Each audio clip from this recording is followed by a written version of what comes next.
Mr. Mayor, it is 9 a.m. and the live stream and recording has commenced. You may begin your meeting. Thank you, Madam Clerk.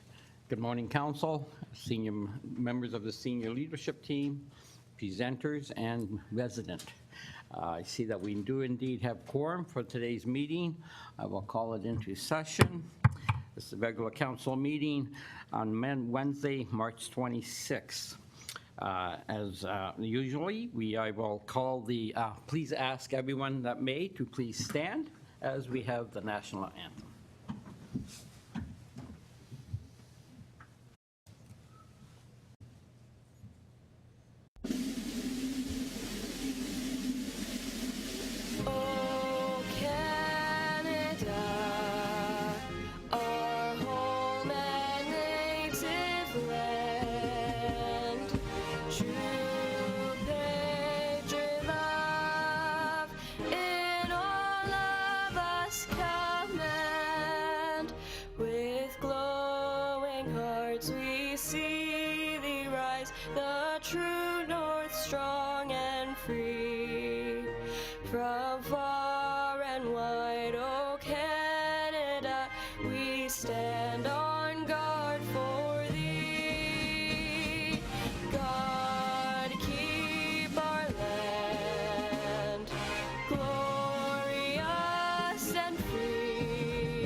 Thank you. Next on the agenda is the reading of the land recognition statement, and today Councillor Kerr has the honor. Thank you. The town of Pelham is situated on treaty land, steeped in the rich history of the First Nations, such as the Hadiwadarank, the Haudenosaunee, and the Anishinaabe, including the Mississaugas of the Credit First Nation. This territory is covered by the Upper Canada Treaties and is protected by the Dish with One Spoon Wampum Agreement. Today, many First Nations, Métis, and Inuit people from across Turtle Island live and work in Niagara. The town of Pelham stands in solidarity with all Indigenous peoples, past and present, acknowledging that our high standard of living is a result of the resources and lasting friendship of Indigenous peoples. Thank you, Councillor Kerr. I now turn to the clerk. Thank you, Mr. Mayor. That brings you to item 4, adoption of the agenda. I have a motion put forth by Deputy Mayor Eckert, seconded by Councillor Hildebrand. Be it resolved that the agenda for March 26, 2025 regular meeting of council be adopted as circulated. To Mr. Mayor. Thank you.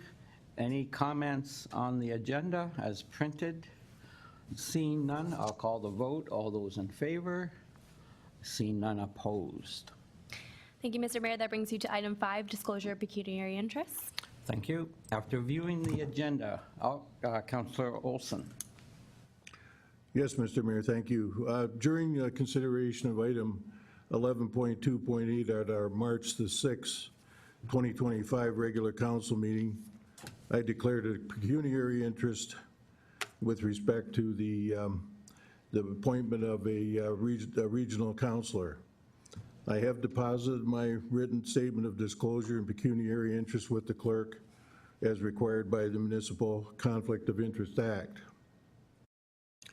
On March the 7th, 2025, I met with the Integrity Commissioner, the authority in such matters, to request an opinion on whether I can vote for myself when the matter of the appointment comes before council again, as it will be today. I have elected, in the interest of fairness and transparency, to disclose the Integrity Commissioner's opinion. And further, I have deposited the opinion with our clerk, and I'm waiving privilege so that the details of my question, the analysis, and the Integrity Commissioner's comments and opinions are available for all to see. In his opinion, you do not, and these are his words, a direct quote, you do not have to declare a pecuniary interest and may participate in the vote on the appointment of a regional councillor on March 26, including your own appointment to that position. So that's my statement for today, and if anybody wants to see the document, the clerk has it, and I'm sure any questions can be answered at that time. Okay. Thank you. Thank you, Counselor.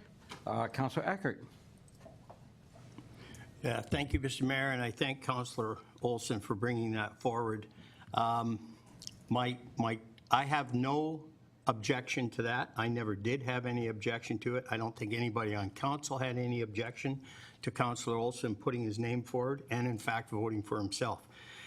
My issue is the participation in the closed session part of the meeting, where, in my opinion, this says nothing about that. It says that he can take part in the vote for himself. It doesn't address the closed session. And in my humble opinion, I think his participation in the closed session creates an advantage or a disadvantage to the other 7 or so candidates that have put their names forward. So that's my issue. I have no issue with the ruling based on the question that was asked. Can he vote for himself? Yes, he certainly can take part in that open session and vote for himself. I have no issue with that. My issue is in the closed session where, in my opinion, as I said, it would appear as though one candidate would have an advantage over the others. Thank you. I'll turn to the clerk. Any comments on Councillor Eckert's statement? Through you, Mr. Mayor, I do understand that the counselor did seek advice with regards to his participation in the discussion as well, if I'm not mistaken, and did receive clearance from the Integrity Commissioner. Perhaps the counselor can speak to that further. Thank you. Councillor Olson? That's correct, Mr. Mayor, and I'm also reminded that we have an obligation to keep ourselves free of pecuniary interest when we sit in these places. And the proper thing to do when you're in doubt about something like this is to declare out of caution and then seek the advice of the Integrity Commissioner, and that's what I've done. Thank you. And I do have a responsibility also to the people who put me in this place to see that they are represented, and that's what I am doing. How we go about doing that, I guess that's a matter of procedure that I have nothing to say about, but I'm going to follow the procedure that's laid out. If I may, Councillor Olson, because I didn't read the ruling from the Integrity Commissioner, did he indeed clear the way for your discussion in any in-camera discussions?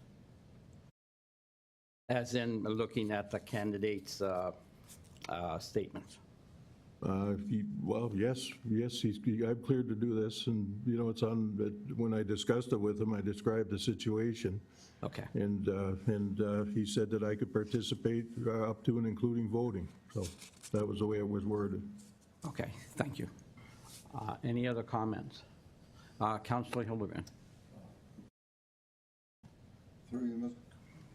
Through you, Mr. Mayor, not on this. Oh, I'm sorry, yes, we're still doing disclosures, right? I'm declaring a conflict of interest. Yes. With regards to item 13.2.5, report 2023-2027, strat plan update, item future investment in hydro. Due to stipend payment for meeting attendance, I'm declaring a conflict of interest as required by the Integrity Commissioner. Okay, thank you for that, Councillor Hildebrand. Councillor Kerr? All I can say is ditto. Oh, sorry. I'm in the similar position to Councillor Hildebrand with respect to the NP hydro discussion, so I have to declare a conflict of interest for that. And I do have a ruling from the Integrity Commissioner as well, similar to that. Excellent. Thank you, Kevin. Councillor Kevin. Councillor Kerr. Getting too familiar with all my councillors. Excellent. Thank you. Any other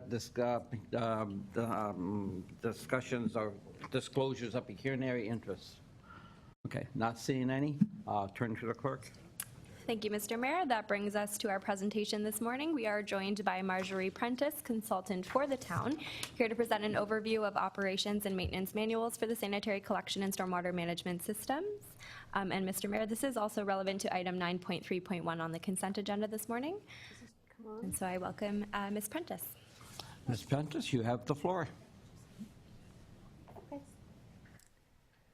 All right, good morning, Mr. Mayor, members of council, staff and guests.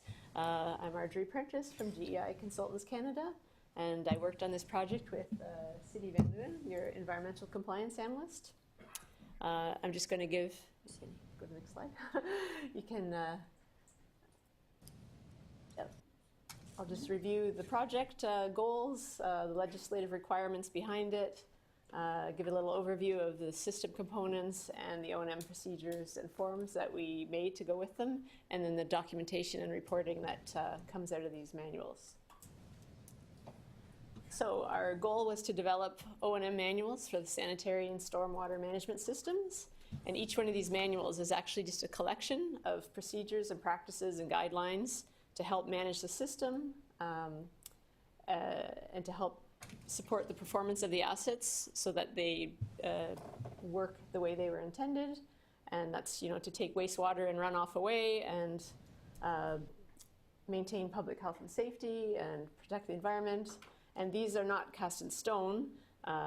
They're meant to be revised and edited as they go along and refine practices for maintaining the systems. So why now are we creating manuals? The Ministry of Environment, Conservation and Parks has come up with legislative requirements behind these. They seem to be moving towards a quality management system, which is similar to that was developed for the drinking water, which is you know, guidelines to manage all your processes. This enables you to control and improve all the practices that you do to maintain the systems. And this improves quality of service for residents. And then as well, there's a system for maintaining these documents and naming system, and everyone knows where they are, and they're stored. And these also support the asset management plan, which of course has come in over the last several years. Because if you have timely maintenance to your assets, you'll, you know, extend their life better than if you run them to failure and have emergency repairs, that sort of thing. Next slide.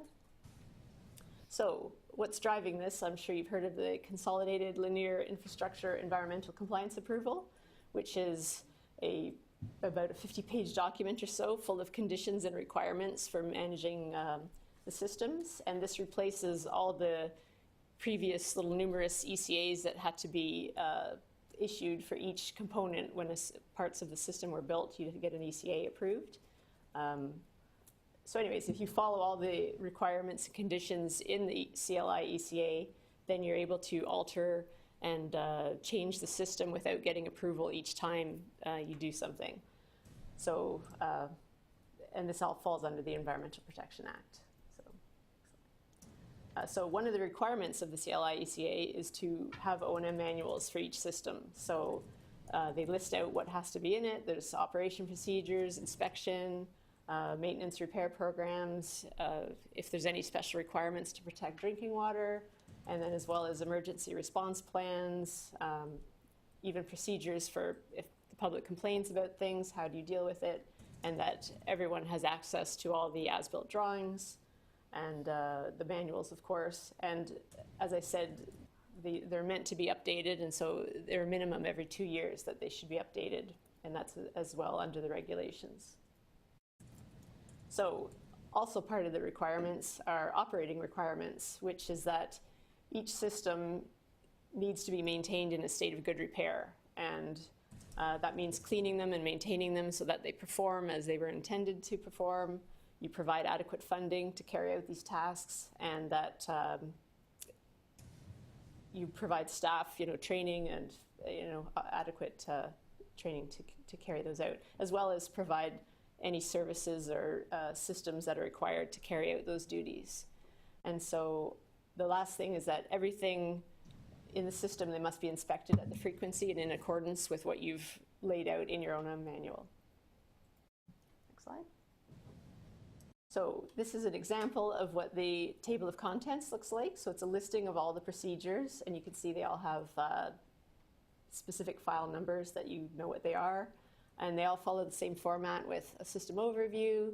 There's inspection, maintenance, and repair procedures, operation, communication procedures, emergency response, and then the appendices are essentially the drawings and the CLI ECA, as well as technical supporting documents. The next page. And these are just any relevant reports or background information that's helpful to operators or whoever might need to look up for the system. And then we also included a list of any figures we created for the manual, lists of forms and lists of lists, which is all the data that helps for the different procedures. And so this is just a map showing the sanitary system, just to remind you of what components are involved for all these procedures. You've got sewers, force mains, 1,000 maintenance holes, and laterals, which the laterals are essentially on all the private property, but each one has a connection to the sewers, which those have to be inspected when you do the CCTV inspection. Next slide shows the stormwater management system has more components. You've got pipes, maintenance holes, more laterals, and then catch basins, outlets, and then facilities for stormwater management, which includes oil and grit separators and 18 stormwater ponds, low impact development facility, channels, and as well as wet weather storage. So this is just an example of some of the maps that's in there with numbers that lead to the tables listing all the facilities. And this shows an example of the procedures, which they all follow the same format with a purpose, scope, definitions, and then the actual guidelines, any associated documents, and then a revision history so that you know how they've changed over time. Next slide, please. And this is just an example of the many forms we created. So basically each asset has an inspection form that lists out what the inspector should be looking for when they do it, whether there's any issues, or if there's further maintenance required or follow-up actions, and it's all documented on a page. Often it's easier to collect information digitally, but these can just be a backup or form the template for when you're creating digital collection forms. Okay, next slide. And we also created forms for any procedures or processes, like for example, if it's necessary to bypass the sewer system, or if you have spills, these forms collect all the data that you need to report to MECP when you call to report these things, and it's all contained on one page so everyone knows where the information is. And as well, each manual has a summary table, so it lists all the assets, all the maintenance activities that happen for each one, and the frequency, how often you're supposed to do them, the guidelines you refer to, and we came up with some operational performance indicators, which as well may change over time, but that just gives you an idea of how the system is doing over time, whether things are getting worse or better, and as well as where all this data is stored. And finally, all this information that's documented so you can track all your activities, and it's all needs to be reported in annual performance reports, which are coming out around this time of year, every year, reporting on the previous year. And this information will be posted on the website as well. This is all part of the guidelines for the CLI ECA, and it will just cover everything you've done to the system: maintenance, repairs, any complaints, any spills, overflows, basically anything that you might want to know. And the future addition to these manuals will be developing stormwater catchment maps for every outlet in the system, of which there's about 50. And coming out of that, there needs to be a monitoring plan for the stormwater system, which everyone's waiting for the ministry to come out with a guidance document that's sort of telling what they're looking for. But it will essentially involve monitoring the waterways and systems to make sure that the systems aren't having a negative environmental impact on the systems, and any actions you might be able to do to help correct them. And that's it. If you have any questions about it. Great. Thank you for your presentation. Interesting, that last slide that you showed the outlets. Is there a standard that we have to meet? Like, do we regularly test the outlets now to make sure they meet environmental requirements, or is that something you see coming? Yeah, I think, well, that's not really done now. I don't think you do have regular testing of stormwater outlets, but these maintenance guidelines, or the monitoring guidelines that are coming out, I'm not sure if, I don't think you're going to have to be monitoring every outlet, but I think it will be more of an overall monitoring of the waterways to see how the water quality is improving or degrading over time. Okay. It may involve certain outlets, I think, to get an idea of the quality that's coming out of the system. Okay, thank you. I'll open it up for council. I'll walk to the Director of Public Works, Mr. Marr.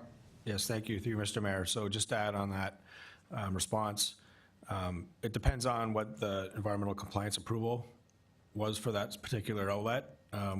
We do currently monitor one still. It's the stormwater management pond outlet at Rice Road and Highway 20. We were required to monitor that a certain amount of years after construction of that pond. We're still continuing to monitor that. We monitor for water quality, temperature, and quantity as well. Okay, thank you for that. Any members of council, any questions? Councilor Kerr. Yes, only because I live beside one. There are casements that were put in for it for water quality testing. In other words, the steel tubes with the lock tops that they could do a plunge test on, as well as the design of the particular stormwater pond has a restricted outlet flow on it with a measuring device beside it. So I guess my question is, if this stuff is in place, are we looking at it and monitoring it, or is these things put in place and never followed up on? This is, I guess, a question relative to the Director of Public Works. Is you say you're looking at the Rice Road one, yet these other things were put in the stormwater pond for Cherry Ridge.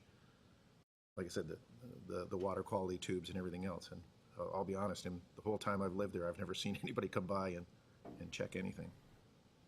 To the Director.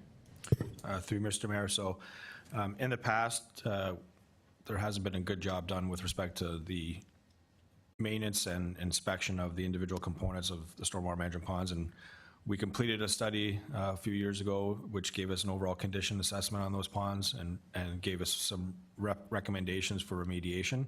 We're looking to implement those projects over the next 6 to 10 years to upgrade those.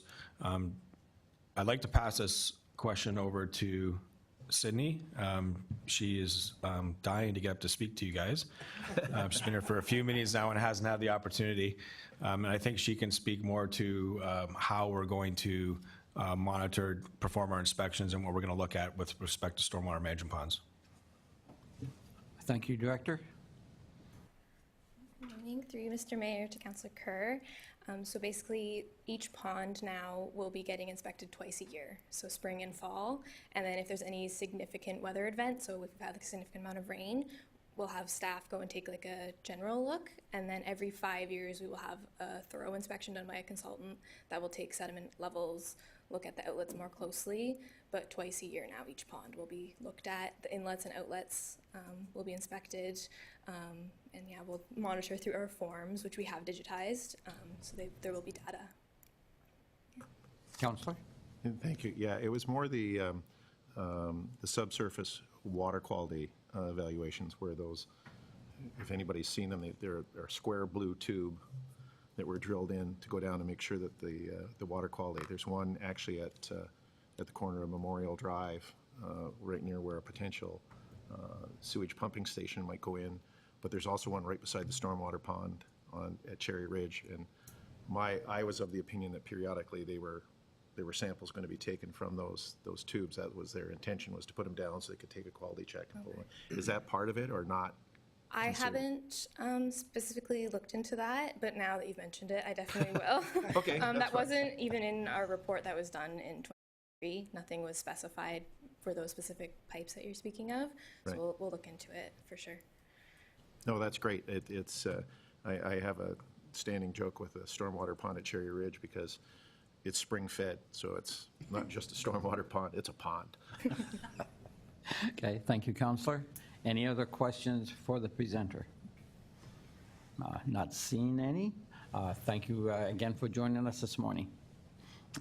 Turn to the clerk. Thank you. Through Mr. Mayor, I have a motion put forth by Councillor Niznik, seconded by Councillor Wink. Be it resolved that Council receive the presentation from Marjorie Prentice regarding an overview of operations and maintenance manuals for the sanitary collection system and stormwater management system for information. To you, Mr. Mayor. Okay, thank you. Any other questions or comments on the presentation?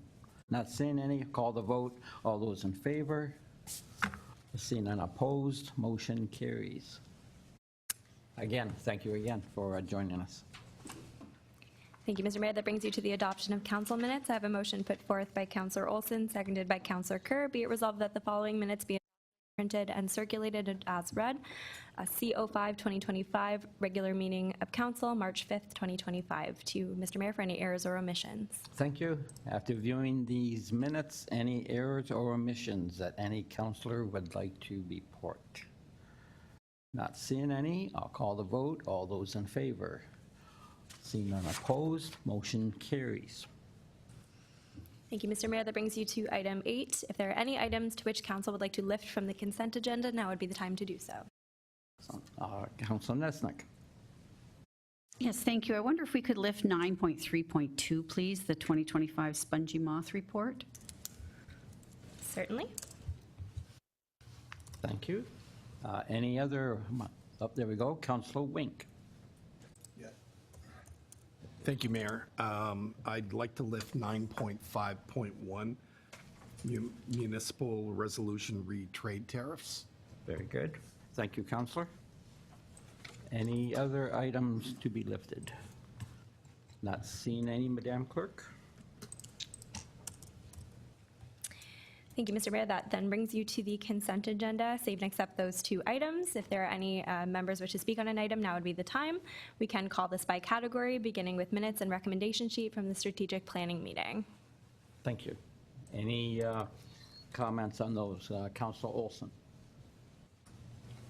Yes, Mr. Mayor, I'd like to speak to 9.3.1, which is, I believe, is part of the presentation that we just saw there. And I appreciate very much the presentation, of course, and I think this is a step in the direction of making this into a process. When you look at processes and record keeping, and it all fits together into an overall plan, and I predict we're going to find a good result from this, and we'll find out that we'll get ahead of ourselves on our original plan as far as maintaining the stormwater management pond. So I think this is a great step, and I'm be happy to vote in favor of it. Thank you. Thank you, Councillor.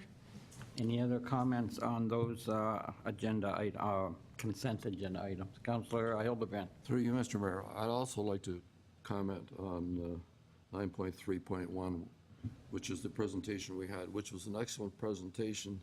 I think it's an ambitious goal, and the comment and challenge I'd like to direct to the Public Works Manager is access to updated drawings and execution of the plan, the manpower requirements to get the work done. Because it's great to have the plan, but now, once we get the plan, we have to have the staff to do it. So I'd like a comment from the Public Works Director on those comments, please. Okay, thank you. To the Public Works Director, Mr. Marr. Through Mr. Mayor, yeah, thank you for the question. It definitely downloads some additional pressures onto the department with respect to the maintenance and inspections that will take place with respect to our stormwater management facilities and our sanitary collection system. There are a number of existing contracts that the town lets out annually now. One I'll speak to specifically would be the annual flushing and CCTV inspection program for our sanitary sewers. So the way those contracts will be structured is that those contractors, in performing the duties of the flushing and CCTV inspections, will also do the inspections required for the sanitary sewers, the manholes, as part of their scope of work. So there will be, and that's with the storm sewer as well, so we do CCTV inspections on our storm sewers. So those types of inspections will be completed on behalf of the on behalf of the town by the contractor as part of that assignment. So that will relieve some of the burden on the department to do individual inspections. When it comes to stormwater management ponds and our individual inspections, we have to do twice a year, as well as other municipal infrastructure inspections. We will be relying on engineering staff in the department to do that work, as well as for culverts and with respect to the storm sewers, that'll be picked up during road patrol exercises with the department that are already being completed. So some of it will be assimilated into the department, some of it will be completed through contractor services. We've had multiple discussions with the supervisors, managers, and the environmental compliance analysts on how we structure the inspections and the work to be done and who does that work. So it's still a work in progress, but we're confident that what we've said we're going to be able to do, we'll be able to complete with the resources and the contracts that are already in place. Councilor Hildebrand? Through you, Mr. Mayor. I appreciate those comments. The anomalies are the ones that concern me. Not all lines run down roads and manholes are on roads. And that's where the pressure is going to come on your department, I think, to know where all these things, because a lot of, even beside my house, the line runs between our houses. There's an easement, and then the manhole is back in the woods off the Steve Bauer Trail. And I bet you it's never been looked at in many years, because I have to go out there occasionally, even find the manhole myself. And I know that happened many times. I wouldn't say in ancient times, but in times ago, where they didn't run the sewer line down the road. They'd all of a sudden cut through backyards of people's houses and run a sewer line in there. So that's where the challenge, I think, is going to occur to your department, to know where they are and get access to them to be able to accomplish it. Thank you. Thank you, Councilor. I'd just like to point out that we have to keep in mind that the town does indeed have it's our employee, the know-all and be-all of all systems, Mr. Cook. He's been with us so long that I don't think there's too many manholes or sewer lines that are hiding from this gentleman.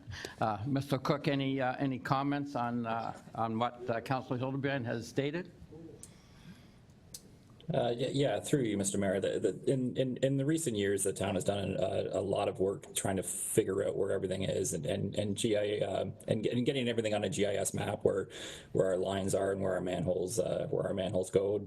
And to Councilor Hildebrand's point, there was a time when some of that information wasn't widely accessible to us. So we did do an awful lot of exploratory hikes through backyards and through some of the woodlots. But I think at this point, we have a really good handle on what we have in the system, and we have some quality staff that also know where these things are, and they've had experience in dealing with them. So I think we really are a lot further ahead than we have been in the past. Okay. Thank you, Mr. Cook. Thank you again, Councilor Hildebrand. I agree with Mr. Cook's comments.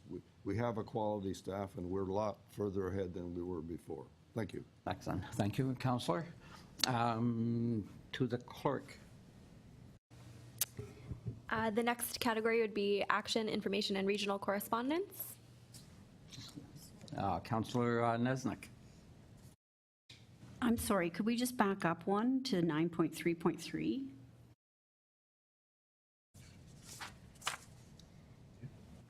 Oh, I'm sorry. Yeah, no, go ahead.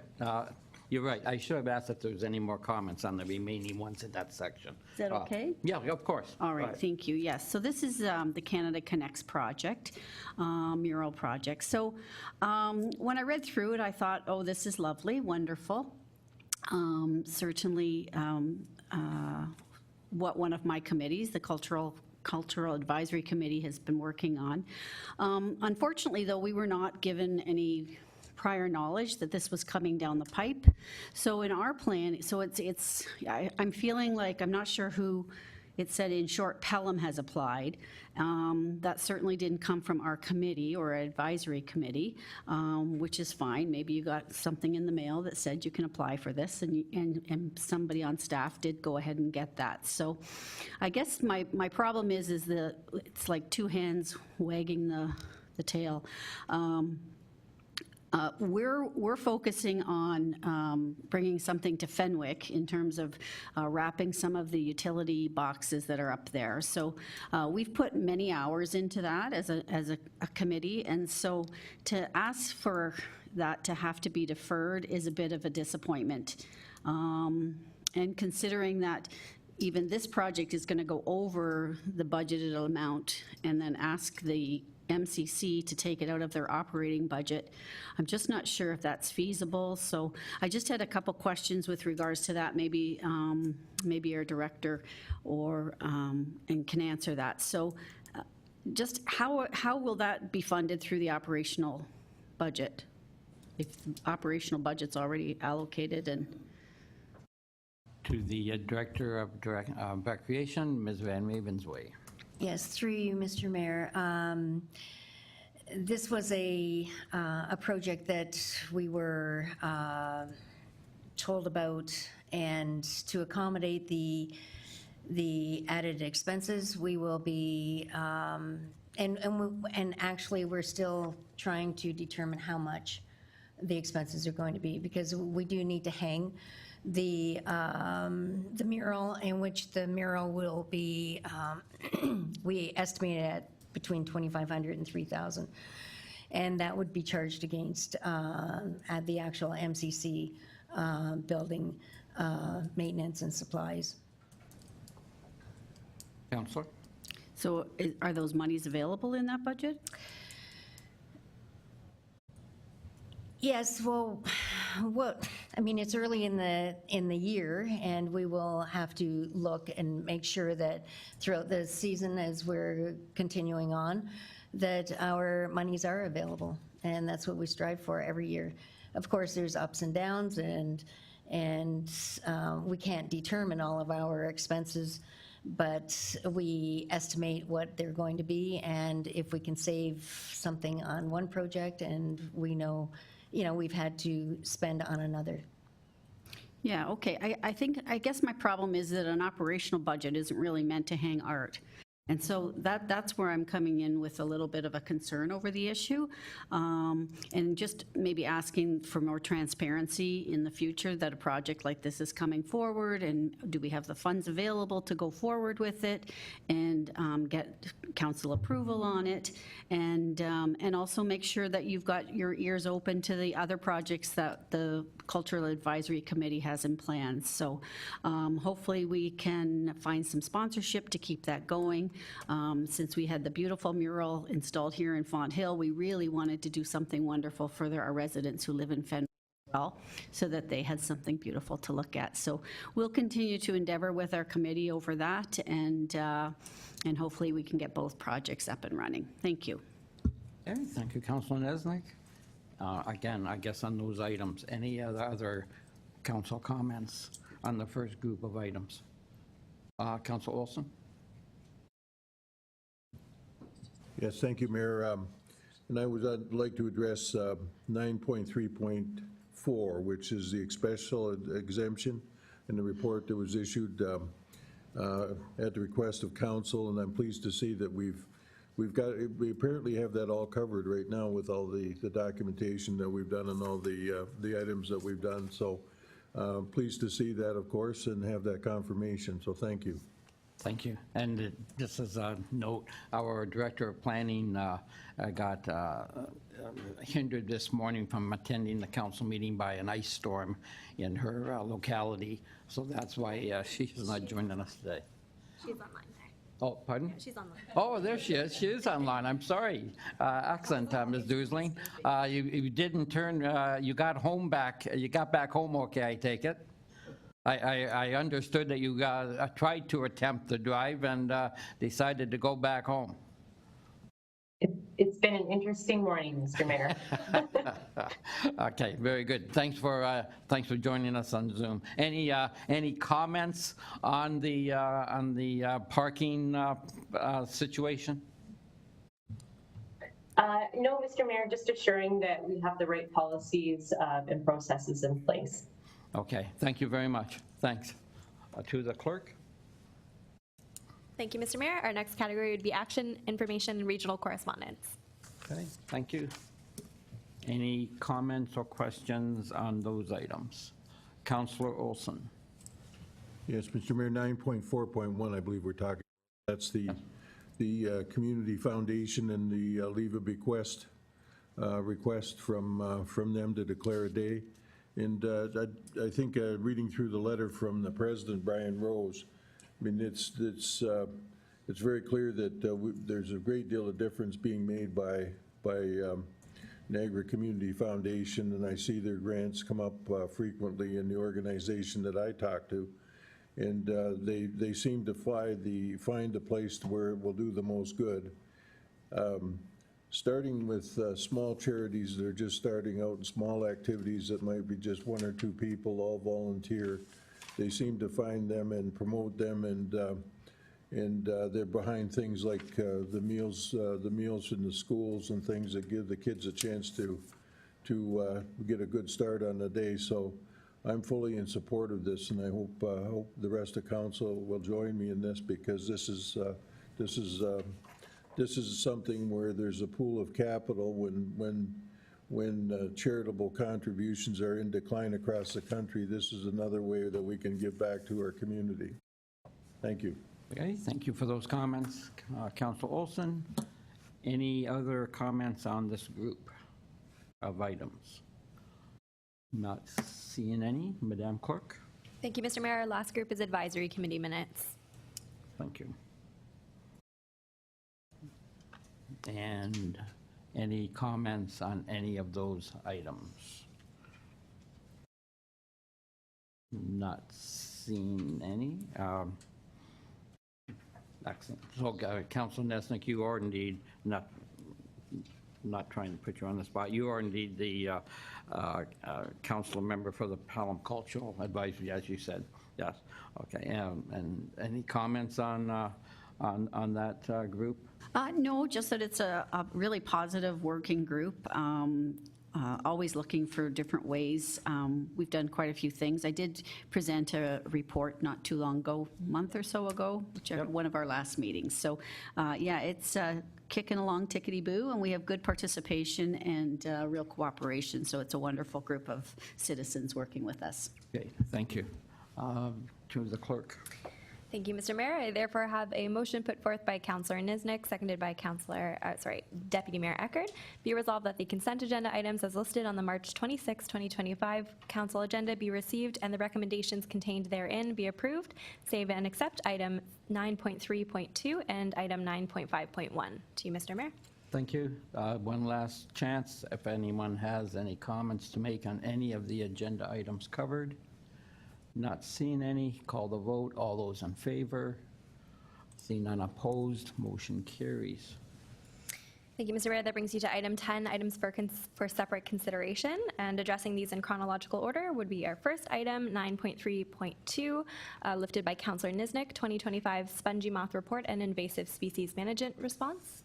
Councillor Nesnick. Yes, so thank you very much, and thank you for providing us with this report. I guess a couple questions as I read it.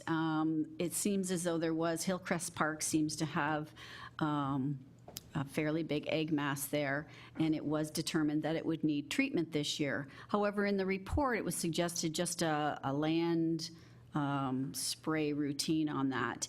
And in the report, it's asking that we spend $14,000 on 2 aerial applications for that. So just wondering why they're choosing to do the aerial versus what it was recommended in the report.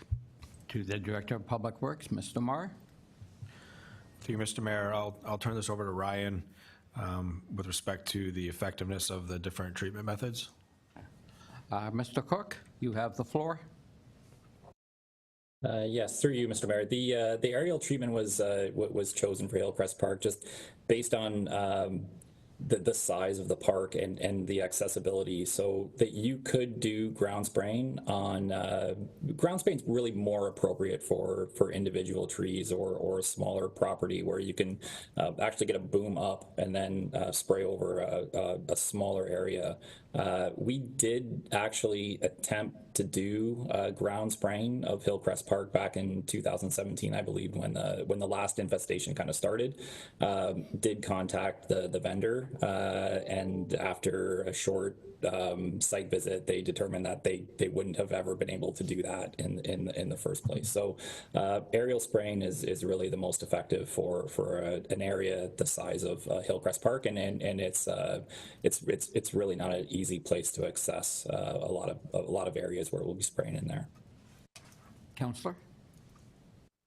So the consultant or whoever wrote the report was not aware of those issues already in that park?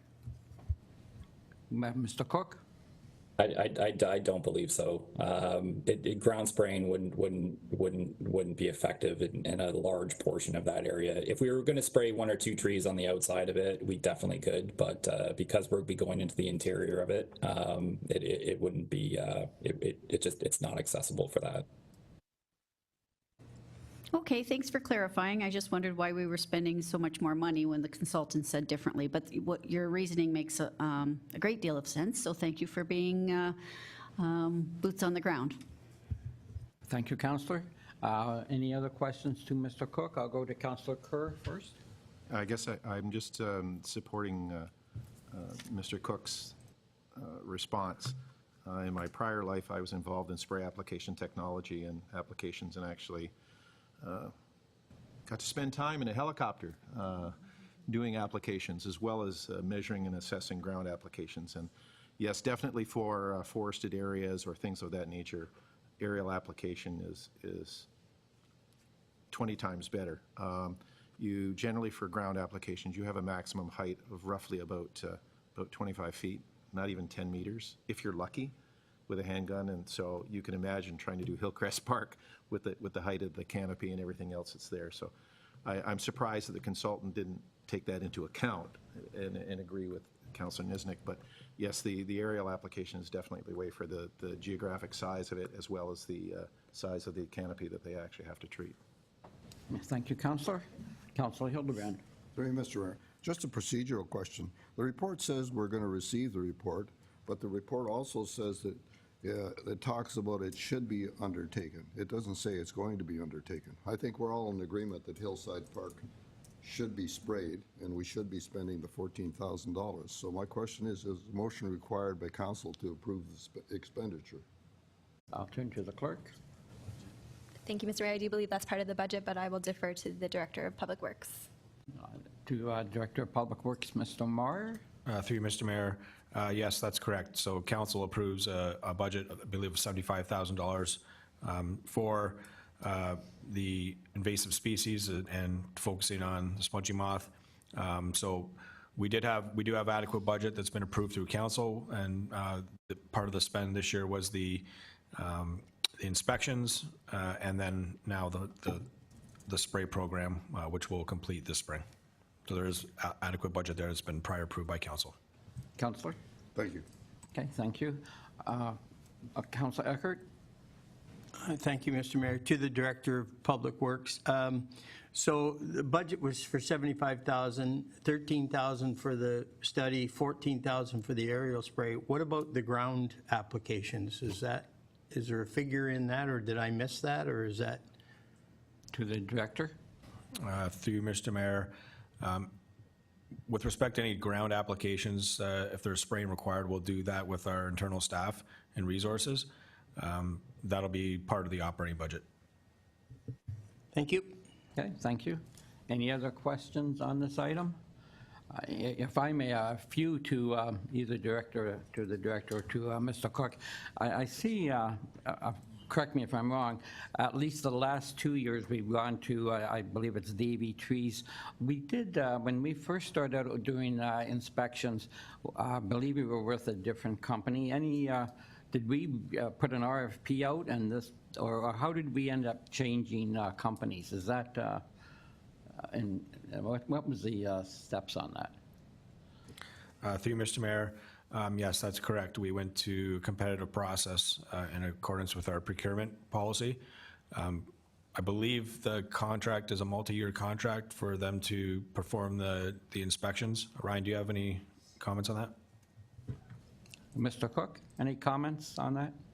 Yes, through the mayor, we did a 3-year, multi-year contract, competitive bid process for sponge moth egg mass surveys, and if there was a requirement to do a large-scale spray program, they would also help coordinate that as well. Excellent. Okay, thank you. And one last question to either one of you gentlemen. I didn't realize that we have this group, Pelham's Forest Health Volunteers. Is that we had people put their name forwards to do, well, I won't speculate. Who is, where did this group come from, and how long have we had this group in the town? Or is this something they want to see formed? To the director? Through you, Mr. Mayor, I'm not personally aware of that organization, and I'll turn it over to Ryan to see if he has any further comment. You have any thoughts on that group, Brian? It's mentioned in the report that Pelham's Forest Health Volunteers. Yeah, through you, Mr. Mayor. That was a potential program that actually our last vendor, Bioforest, was always planning kind of to set up. It was part of an educational program that was to go along with the spongy moth surveys. During COVID, it didn't really take off, so it's been kind of left, and that group doesn't actually exist. Okay, excellent. Thank you for that. I hadn't heard of it existence before. Thank you for that.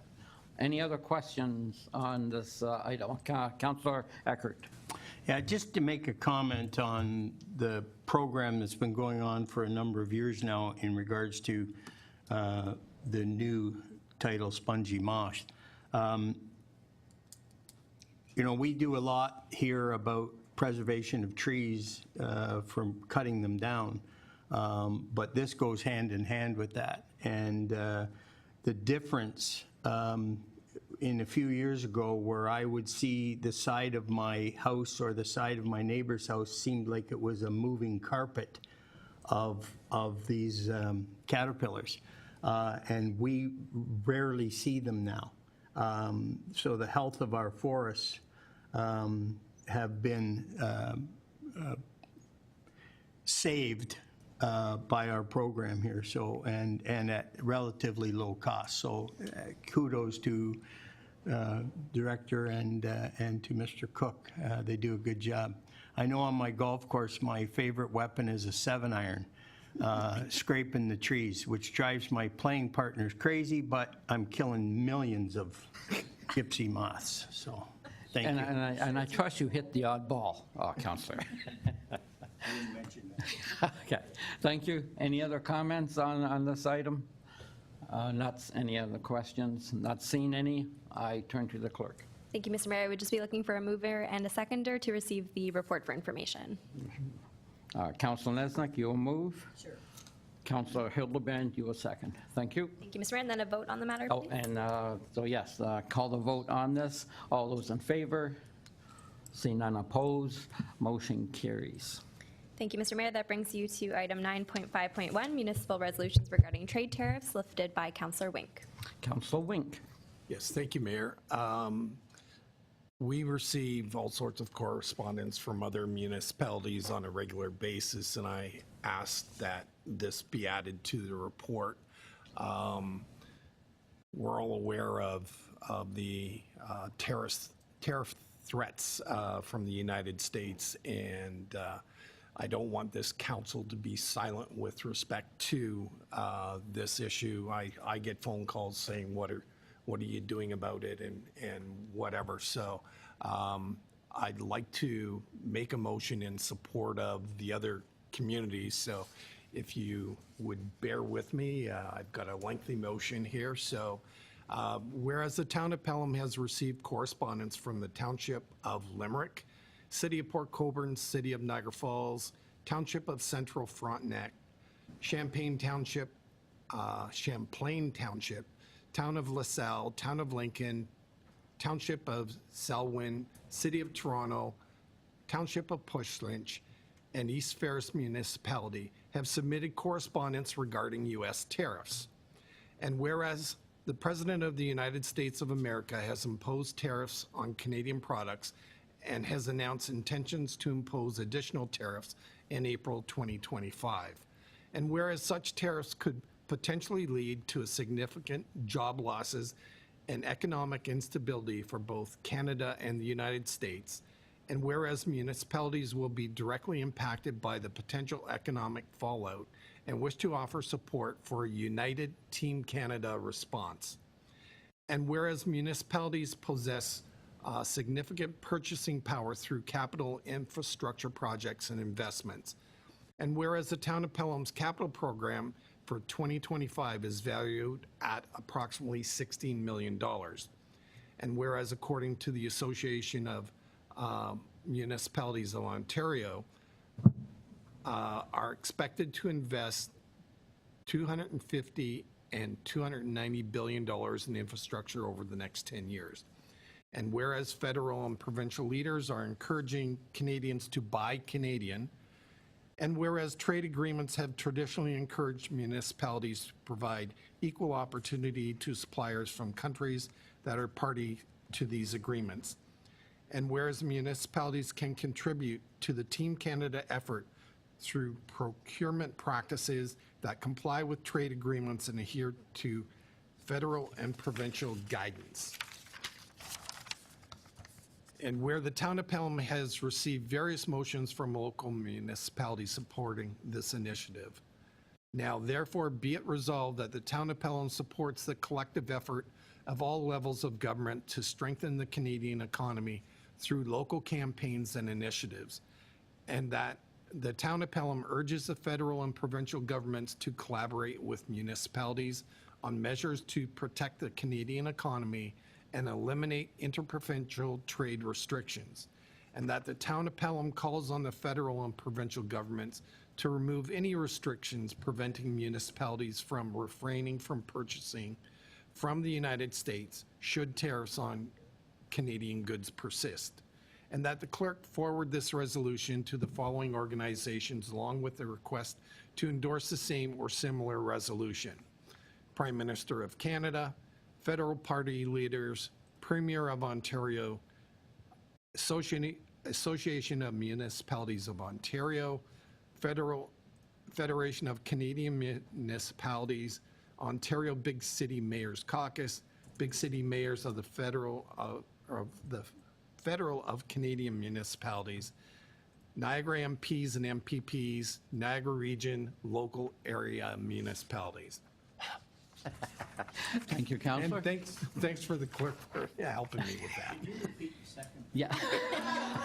And whereas the President of the United States of America. And Councillor, do you have a seconder for this motion? Councillor Kerr. Okay, excellent, thank you. Any debate on this motion? Councillor Eckert. No debate. I support it fully.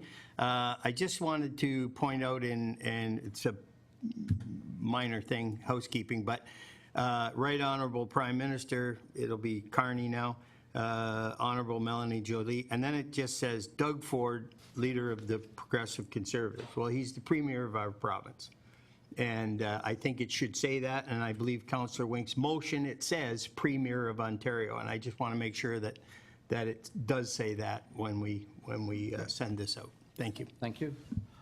Is that, in fact, that's already in there? Excellent. Thank you, Councillor. Any other questions or comments on the motion? Councillor Hildebrand? Through you, Mr. Mayor, I definitely support this, but I'm going to go on my soapbox now and talk about the engineering profession. We're supposed to have reciprocity. I graduated well over 50 years ago and thought that reciprocity means that all provinces would treat us equally. The fact is, what I found out is when I did my first project in Alberta, I couldn't get the project approved. And there was nothing wrong with the engineering part of the project. The problem was I didn't have an Alberta engineering license, in effect. They would never say that, but that was the actual fact. So I learned very quickly that I better get a whole bunch of interprovincial licenses. And yet, around the world, I could engineer without any problems other than 2 states in the United States. It was frustrating. But not only do we have that, in the medical profession, I have medical doctors, they have to join other health teams in the province in order to function, which to me seems if you're an Ontario doctor, you should be able to function in Ontario. I mean, they have a barrier provincially, but they also have an interprovincial barrier. So 11 resolutions where communities wrote letters in. 3 of them addressed interprovincialism, and the Niagara region talked about reducing provincial barriers. So that's my soapbox talk for the engineering profession. Thank you. Thank you, Councillor. And if there is indeed a silver lining in what's happening on this front, the fact that these interprovincial barriers look like they're under scrutiny and hopefully will be reduced greatly, if not eliminated. It's obviously going to be a great thing for all businesses in the country. Councillor Kerr?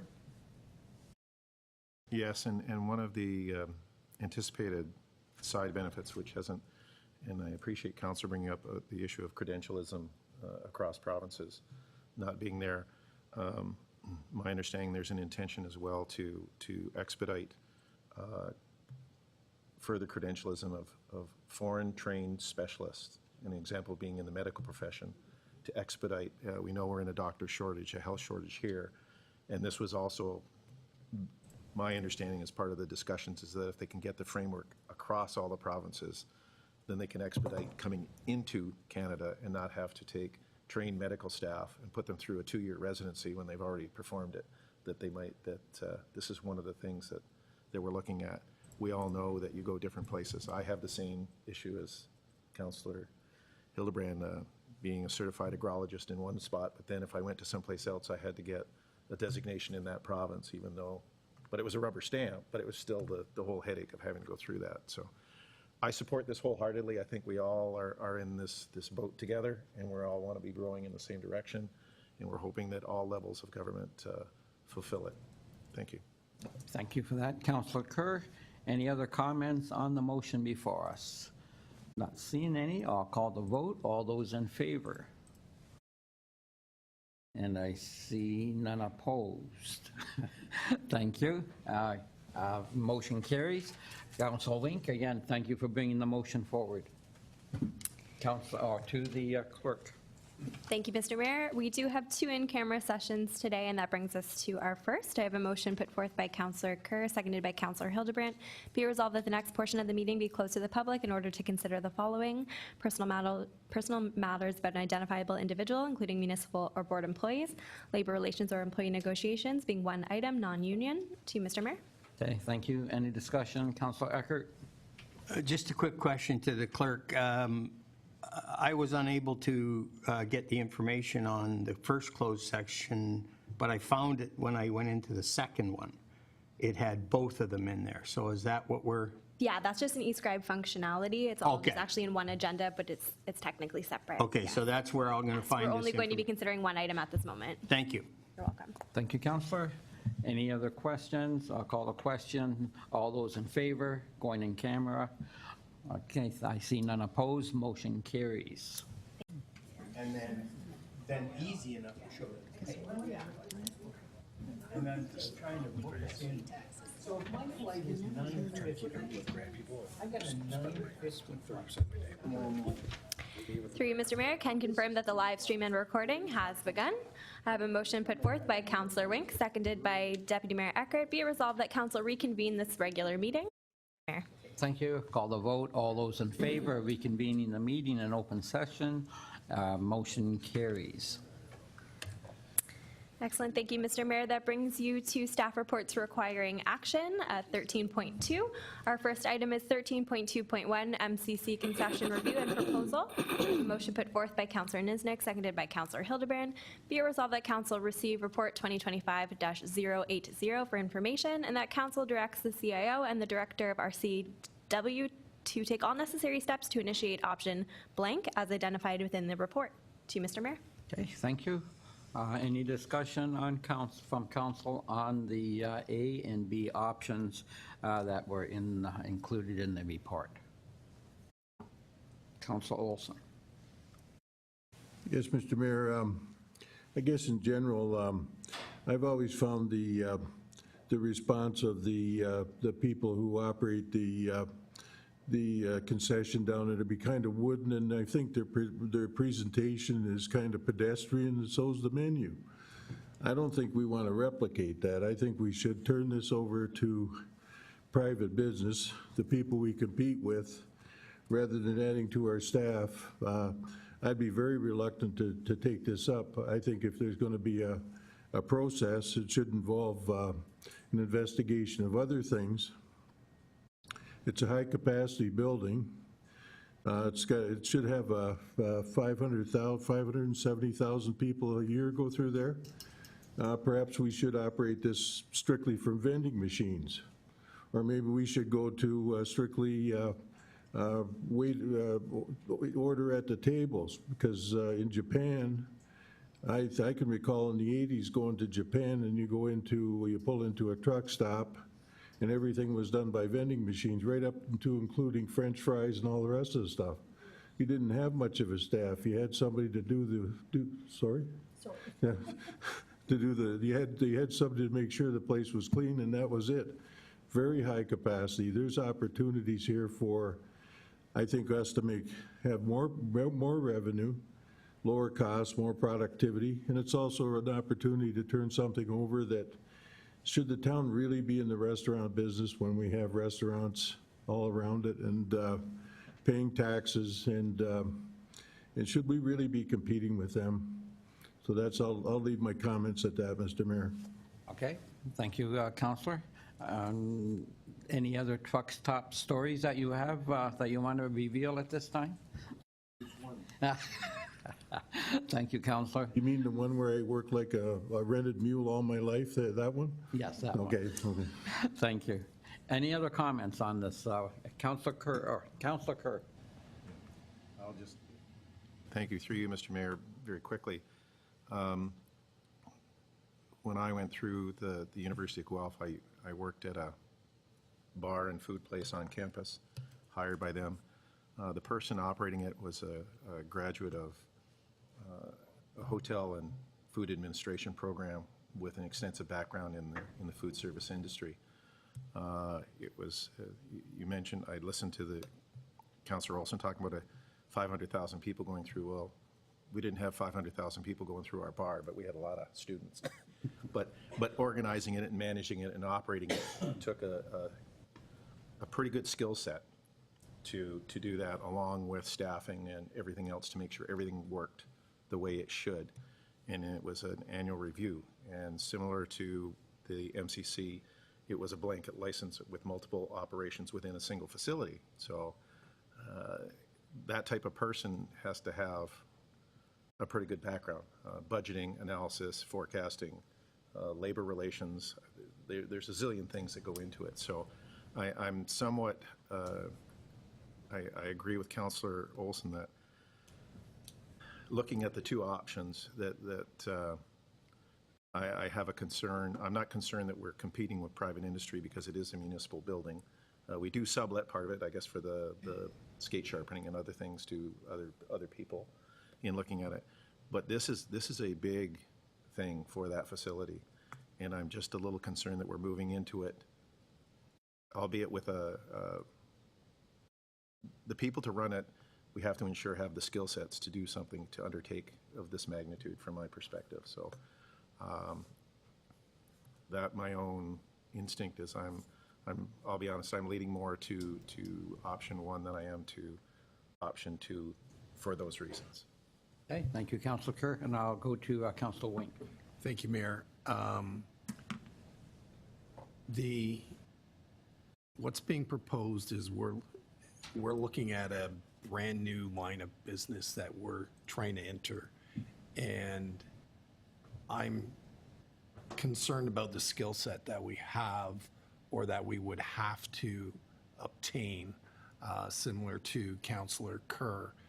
When he was back in the day at university working at the, I guess it was a keg at that time. The rules and regulations about food and beverage service have changed immensely. So just even the preparation and the handling of the food is not something simple anymore that you can grab your hand in a box and throw a burger on a flat top. There, you have to know how to do that properly, and you have to have a special skill set.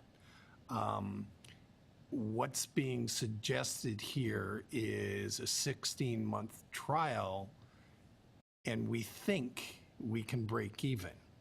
So we're doing this on a wing and a prayer because there's no profit and loss analysis.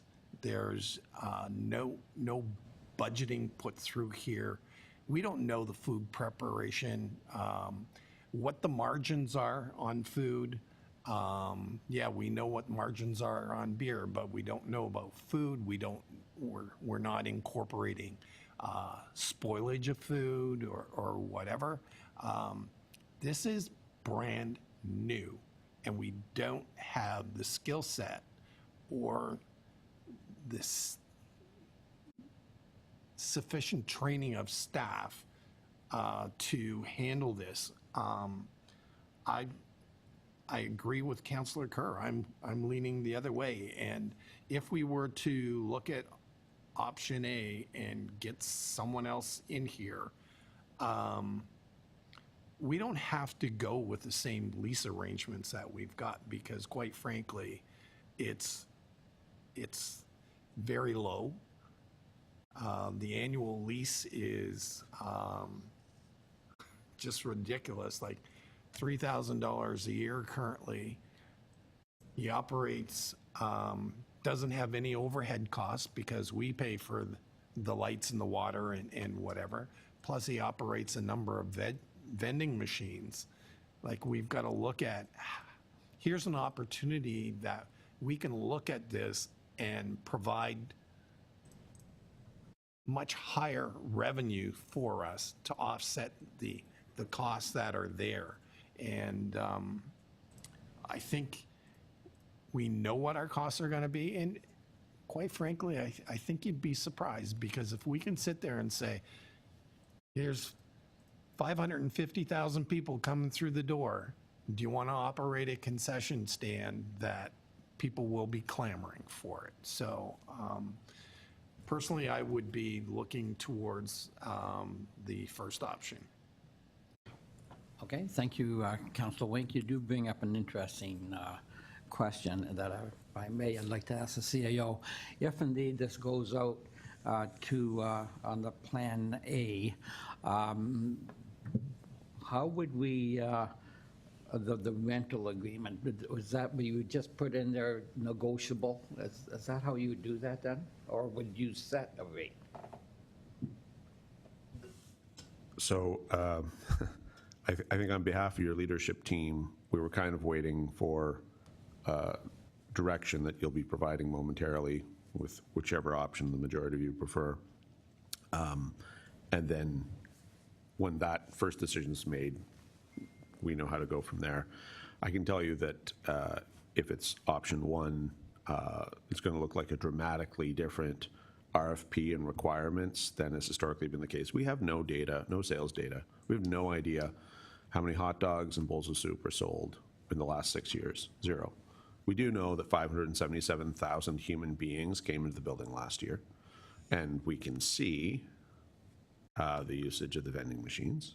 We have lots of staff and with eyes and ears and lived experience, but we don't have any data. And it's a very common requirement, for instance, for landlords to demand sales data from their tenants in all sorts of commercial undertakings, not just restaurants, but I'm sure every mall in this country requires that of its tenants, for instance. So that regardless of the way forward, to answer your immediate question,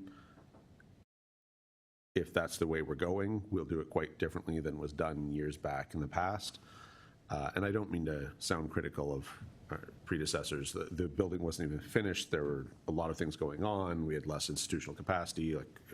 We got someone in, and that was probably enough, and move on to the next hard thing, getting the building built. But now that we're standing on the shoulders of our predecessors and we're at this point, if that is the way forward, I can tell you although I don't want to get into all the details and we don't have it 100% mapped out, there are a number of things in the minds of several of us that need to be in so that we have better data and we understand more, and we just don't. We know foot traffic into the building because we have technology that gives us that. We know our hours of operation, and we know what the public pays for the various goods, food products, and of course we operate the bar upstairs, so we have that data. We understand that quite well, but we don't with respect to food service. Just have that data. So it's certainly not just my intention, it's the intention of the whole leadership team that no matter how we proceed, whether it's a 16-month trial period, we'll be gathering data as we operate, or whether it's an RFP, RFQ, some sort of purchasing mechanism going forward that results in a third party, we'll be gathering data either way.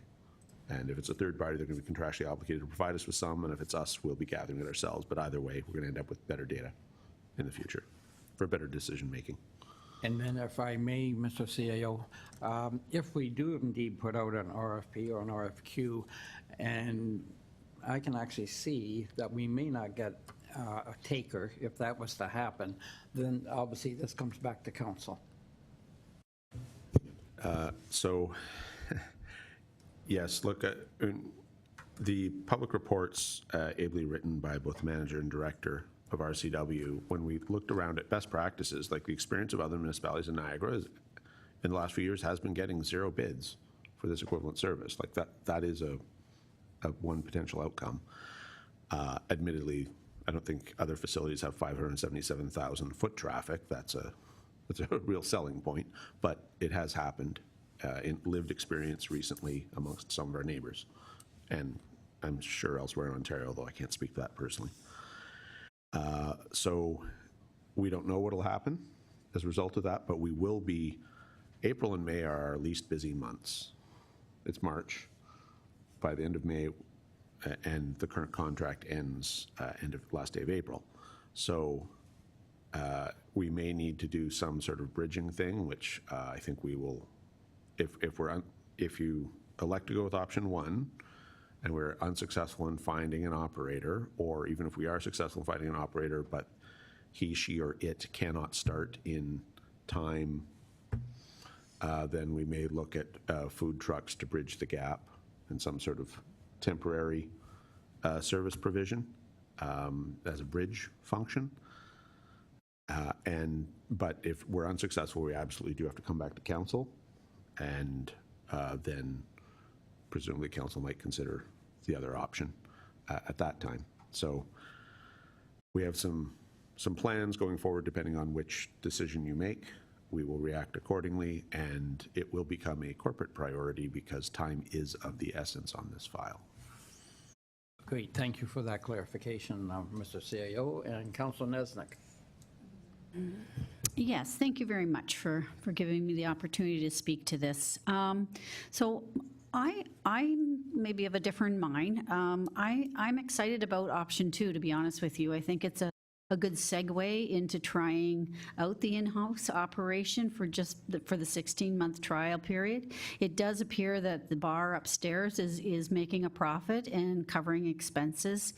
Adding food up there would be more of a convenience for our arena folks who are up in that level during the floods and that sort of thing. I know one of our groups has applied for a skating competition for next year. If successful, that will bring in an extra, probably 100,000 people, not that many, but probably another 10,000 people anyways over that weekend. So, which is a nice, which they're always looking for food and drinks and that sort of thing. I agree that the food handling industry has certainly changed, and I think we have very capable manager in place that we've hired now to be able to guide and lead a person to success in this area. We have the facility there. Past experience with the contract concession has not been successful, so I'm not sure why we would want to go down there again. I believe that we have some staff on staff currently, or we could find staff who would manage this very, very well. moving forward. Getting the food handling license is something that certainly we would be a cost, but that's not hard to do. I myself have done it. I've done the Smart Serve. So those are both done online, and they're good practices to have in place. But I think we could make a go of this, and I think we have the leadership currently in the building that would support having it. I also think the advantage of having someone keeping it in-house, as outlined in the report, it has a lot of opportunities. I think your operational hours would be more successful if you have just, a small industry coming in.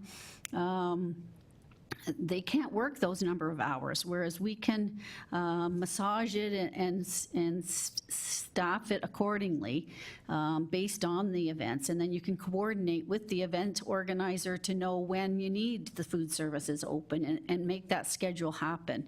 I know other arenas, arenas all winter long, so I know at one time Fort Erie had McDonald's in there. That was a failure. I know they also had a restaurant. It was I think it's still there, but they have some sort of success in this, but that's a separate restaurant altogether. But the McDonald's, the vending machine, it's gone back to, I believe, in-house operation. I'm not positive, but it looks like it might be just an in-house now. Most of the arenas, I know Oakville looks as though they're an in-house operation.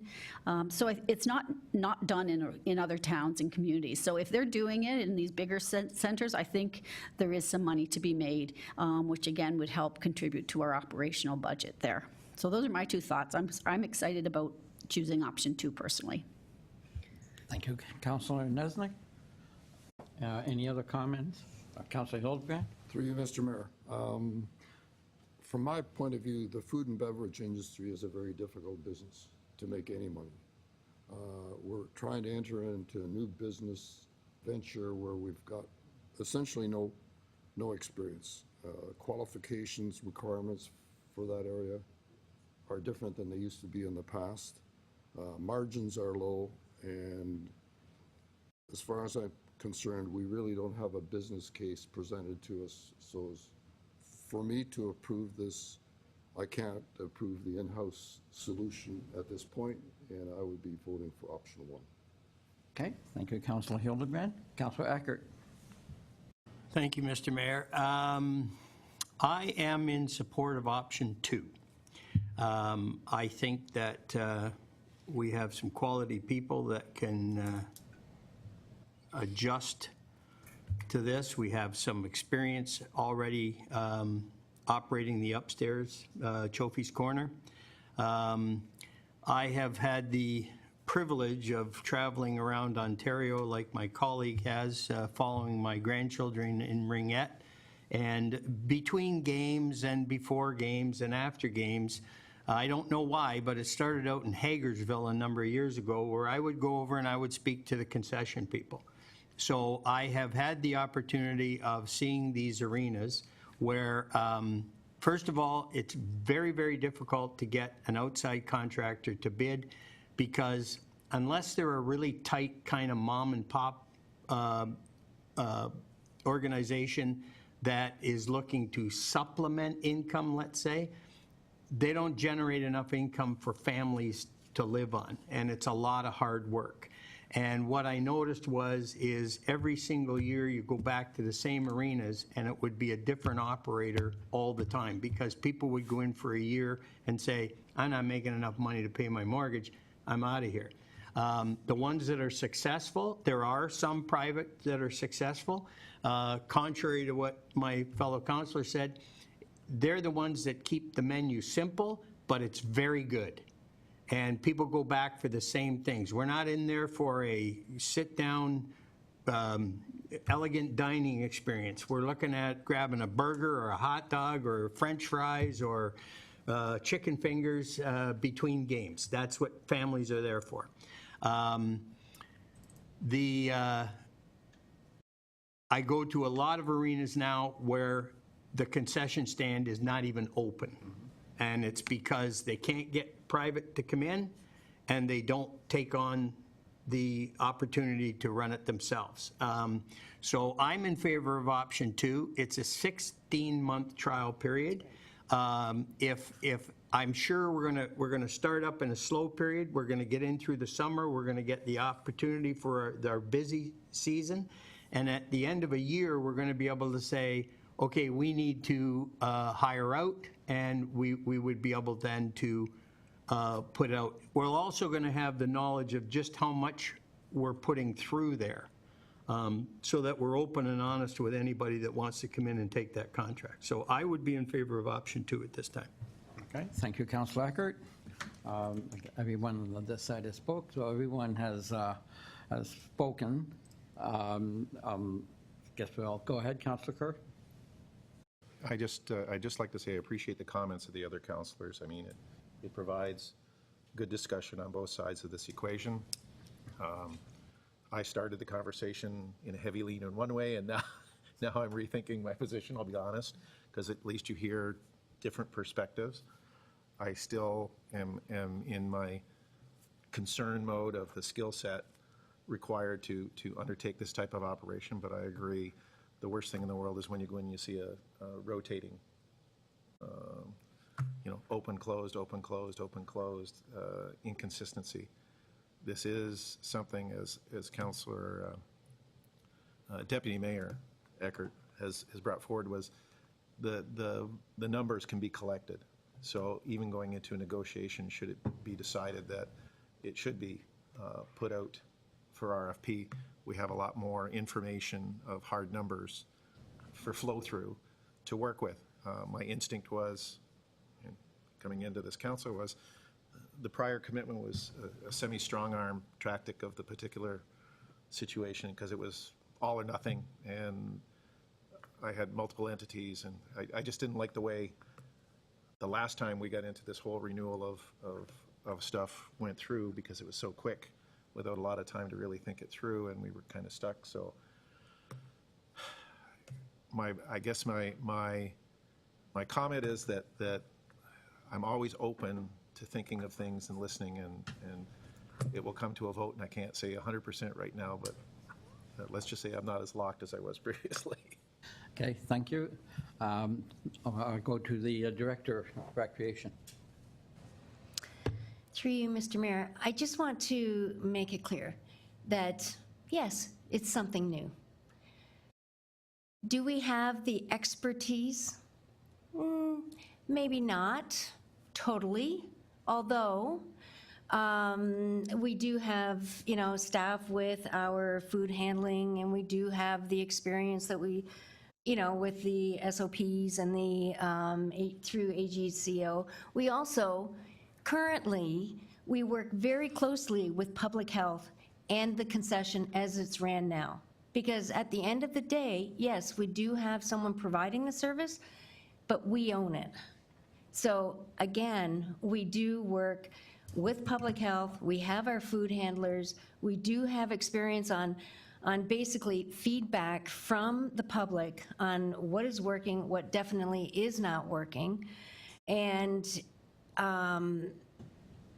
with the decision that council made a couple of months ago to change the way we're operating, we found as staff, this is an opportunity to improve our service.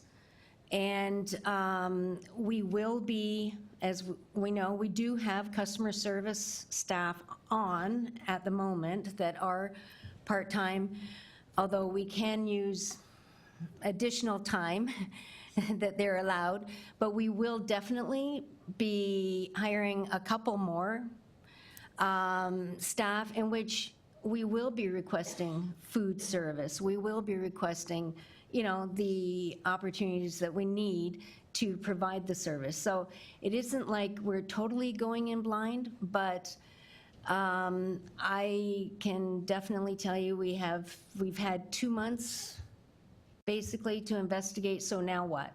What are we going to do? Are we going to go status quo as we have in the past? And quite honestly, if that's council's decision, we will proceed the way council directs. This is just an opportunity that we have now just because of the situation, and that's all. Thank you, Director.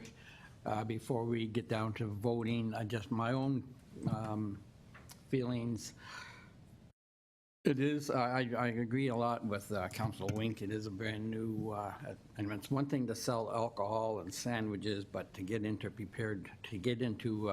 running that kitchen down on the concession, I think it is a different, I think it's a different animal. Everyone here, both arguments make sense. We don't want to see someone come in on, after it's 4 or 5 months, we have to go through this whole process again. So I can see the benefit of being in-house.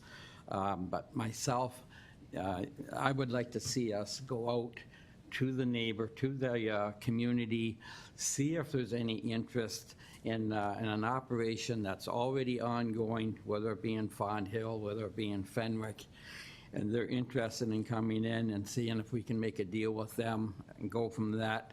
And number one, there's a very good chance, I believe, that that we're not going to get anyone, but at least we've gone out there and we've given it a shot to the community.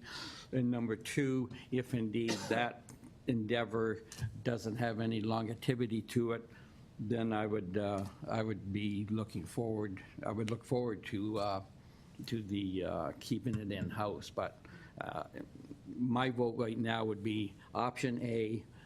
Let's see if there's any demand out there, and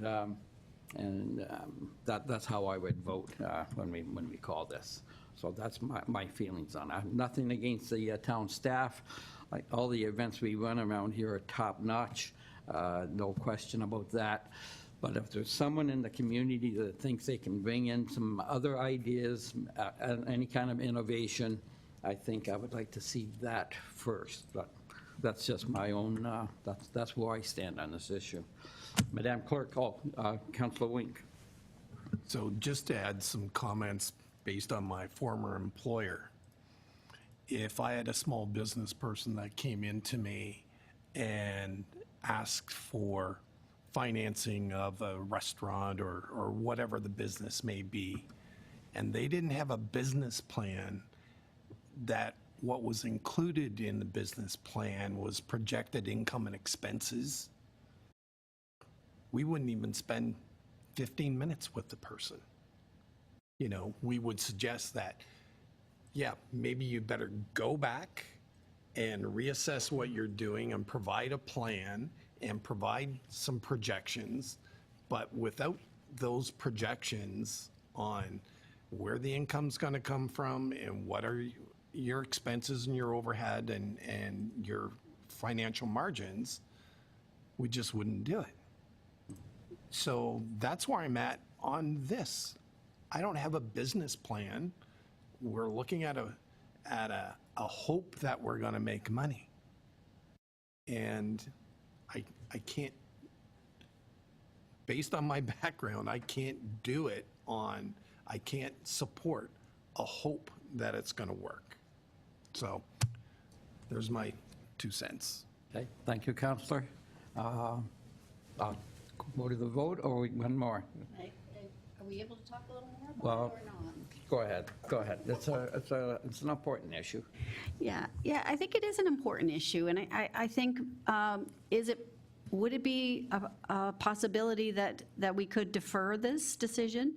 Would staff have an opportunity to go back and come back with some numbers and a bit of a business plan based on projections? It would be conjecture and projections at this point, we know, but certainly, I don't know, is that a possibility? But I hate to push, I think we would like, I respect the mayor's point of view about taking it out and seeing if anyone's there, but I think we can do all that.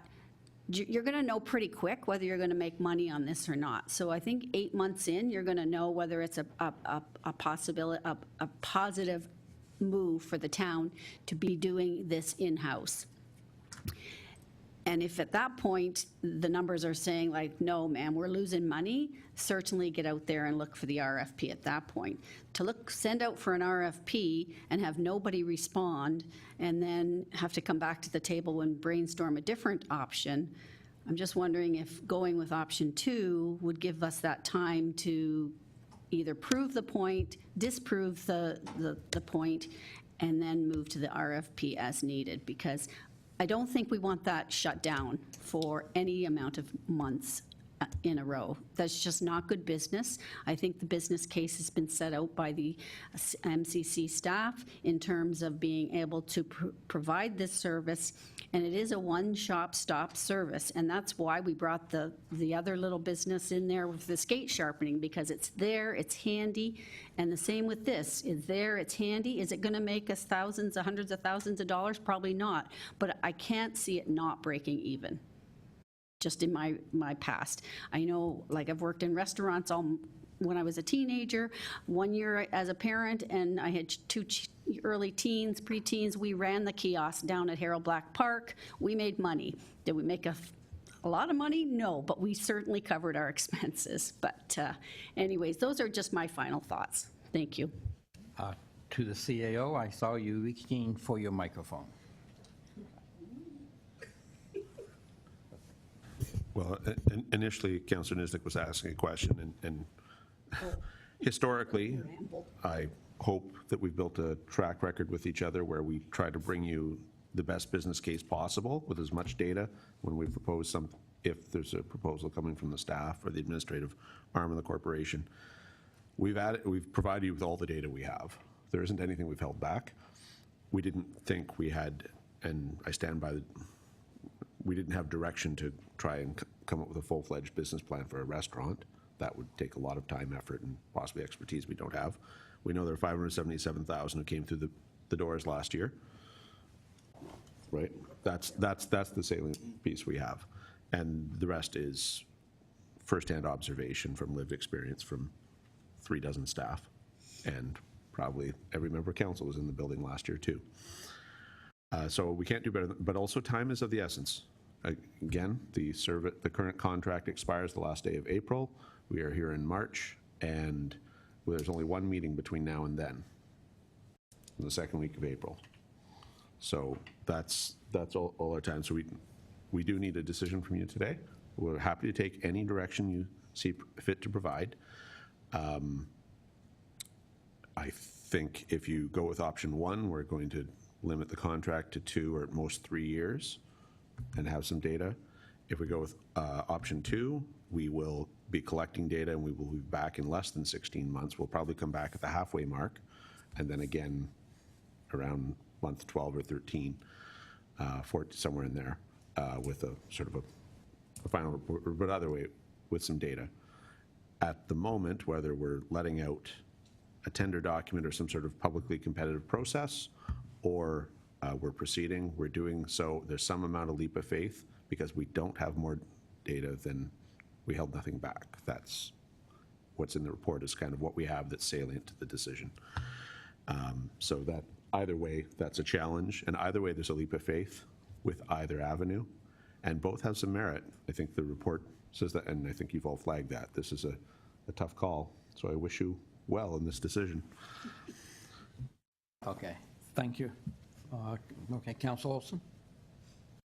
Mr. Mayor, to the CEO, I'm surprised to hear that we'd be talking about a 3-year contract, because if you're going to develop a business and you're going to make an investment in something, and you're probably going to be looking at leasehold improvements, I would suspect you'd probably want to have something like 10 years to make a valid business case. And you know, that's not going to be an easy thing to ask somebody for a 3-year commitment on an investment like we're looking for. Just a comment. To the CAO.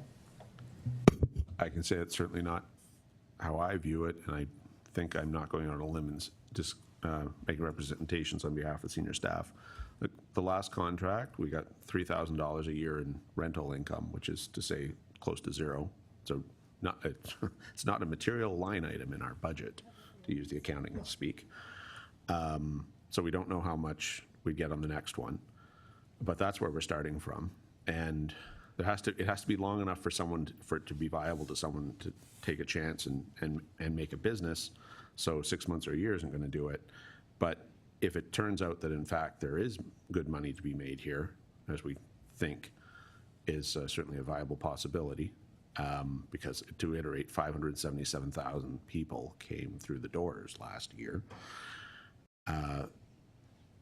then we don't want it to be long-term and to be on the wrong end of an unfair contract. So whether it's 2 years or 3 or 4, like it's something in that range. In any event, I don't know which decision, I don't want to belabor the point.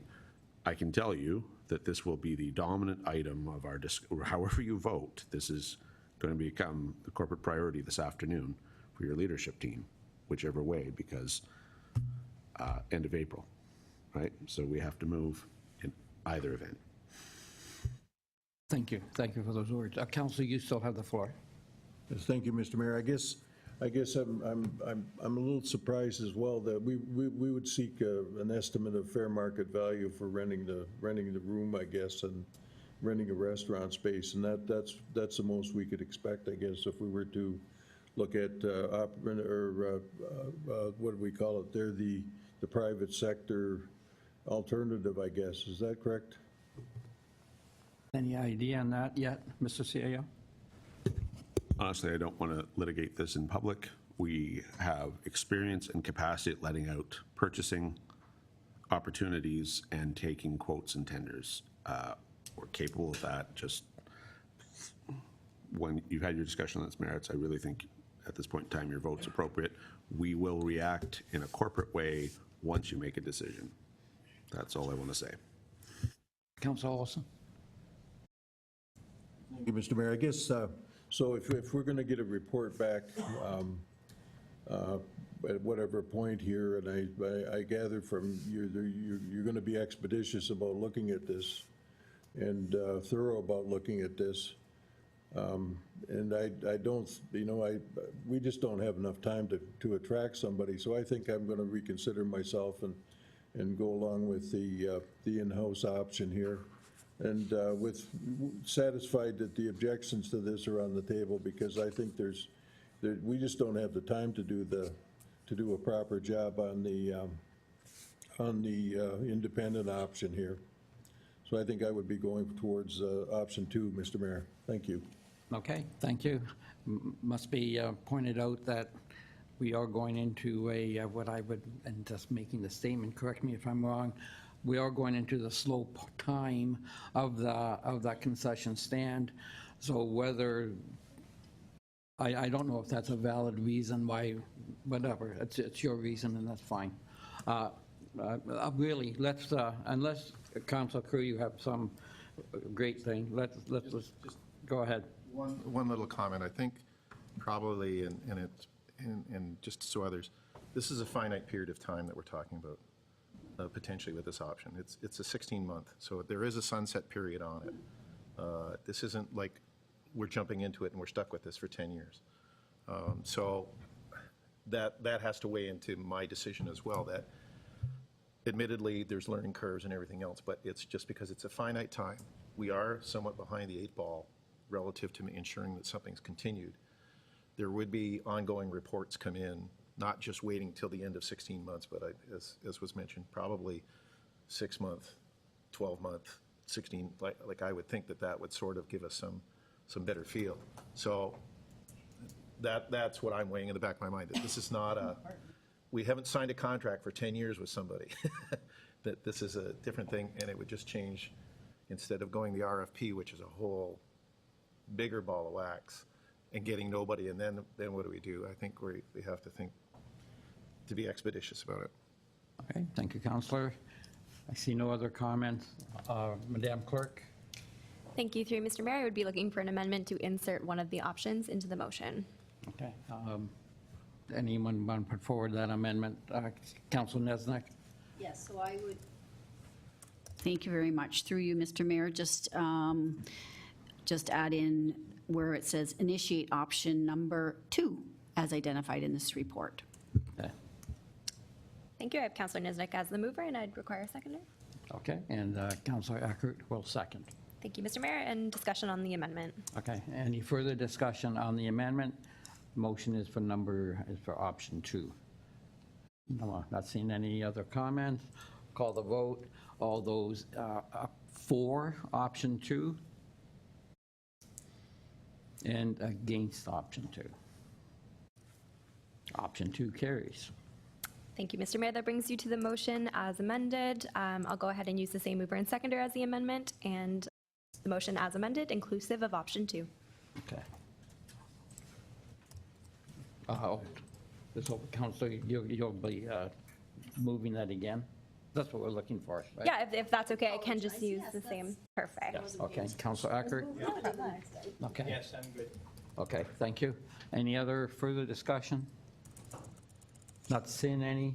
Call the vote. All those in favor? All those opposed?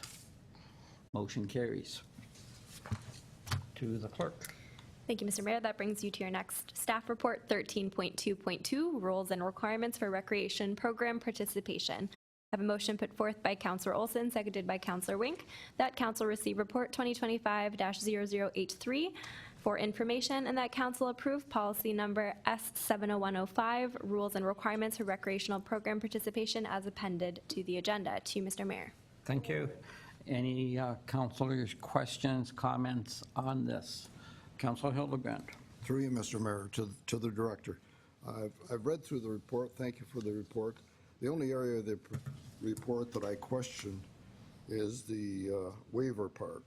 And the questions I have there are separate waivers to be signed for each program session, because if I take spinning, it's a 10-week session. Other sessions have different things. So I could take 3 or 4 of those sessions in a year, and so each time I'd require a special waiver for me to be signed. And also, the second question was, the proposed policy attached 3 standard waivers based on activities involved, but does not define a time, and the wording is all the same. So is that signature valid for how long? So those are my 2 initial questions. Thank you. To the Director of Recreation. Through you, Mr. Mayor, thank you for the questions, and I could answer them, but I'm going to pass it on to our manager, since she has authored the report, and I know she spent a lot of time with our solicitor as well on this, so take it away.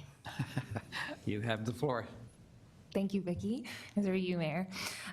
So the answer to the first question would be yes. So separate waivers for each program would be required, just because each program is different in scope. And then the length for the validity also varies based off of the program as well. Some programs are 10 weeks, some programs are 1 day. It really depends on the actual program. But I'm also just going to give the opportunity for our town solicitor to be able to speak on that as well. Thank you. To Ms. Sturton. Thank you, Mayor. Through you, thank you, Councilor Hildebrand, for the questions. So I think one of the things we need to do is look at the waiver forms themselves. As you've indicated, they are standard waiver forms, but they are, in their wording, specific to the program for which a person is registering. So it says, in consideration of allowing me to participate in the program referenced above, I'm waiving my rights with respect to that. So that was intended to indicate that the waiver is valid only for the duration of that program, because that's what it relates to. So in the context of the membership card purchase for drop-in programs, again, the waiver is made specific to the membership card that is issued. So again, by implication, the validity of the waiver is tied to the duration of the membership card. And the reason that we are recommending that we have a new waiver be signed each time someone wishes to register for a program or buy or renew a membership card is because of the case law in this area. Frankly, it's a little bit nuanced, but because different programs carry with them different risks, and signing a waiver that says, I promise I won't sue you, town, even if I get hurt while playing pickleball, that's a big deal. Signing away your legal rights is a big deal. And because the risks associated with different programs vary, my recommendation is that we require somebody to formally acknowledge and actively sign something that says, I understand there are risks, and I'm saying I agree to participate with knowledge of the risks, and I promise I won't sue you. So those are my comments. Councilor Hildebrand.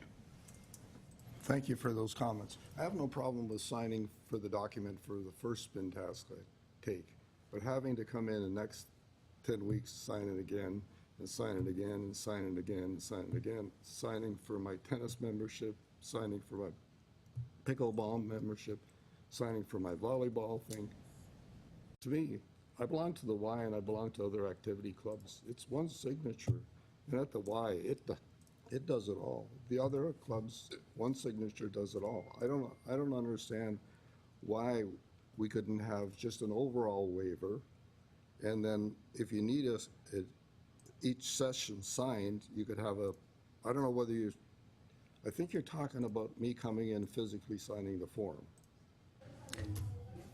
If you had it electronically, maybe once a year I could sign a form. Electronically, if you had a form, for me, when I signed up for the session, I ticked the box, just like you do when you accept conditions on something. I'd be agreeable with that. But to me, I think we're going overboard in the number of signatures we're requiring, the number of pieces of paper we're going to generate, and then it becomes an administrative burden. That's my view. Ms. Certain, any comments? Yes, thank you, through you, Mayor. So there's two aspects to that comment, Councillor, and the first is the electronic piece. And it's very interesting. There's a very recent case pertaining to an injury at a trampoline park. And as everybody knows, if you want to go to the trampoline park, you got to get online ahead of time and sign the waiver. And the court made specific note of the fact that the waiver required sort of active interaction, in the sense that it specifically said she wasn't just scrolling through, she had to touch these tick boxes and so on. So I'm not opposed to the idea of the electronic waiver as long as we do include some sort of interactive component. I think that provides adequate sort of protection for the town in the sense of giving the person the opportunity to recognize what they're doing. Insofar as the sort of annual waiver is concerned, I haven't discussed this with Ms. Clint, but I take your point. If you're going to go to successive spin sessions and each 10 weeks it's the same program and the same risk, I would be open to developing a waiver that would cover multiple sessions of the same program, but I would strongly recommend that we require persons to sign a waiver, electronically or not, for each different program for which they register or intend to use a membership card. Councillor? See, I perceive a waiver for pickleball or tennis or those kind of things, very similar activities. So the risk to me is not different. So, there's several different ways I see waiver systems, whether you call it high risk, medium risk, or big risk. Maybe there's some other options we could consider it. It's just a lot of paperwork and a lot of administrative burden. I understand you need a waiver. I have no problem with that.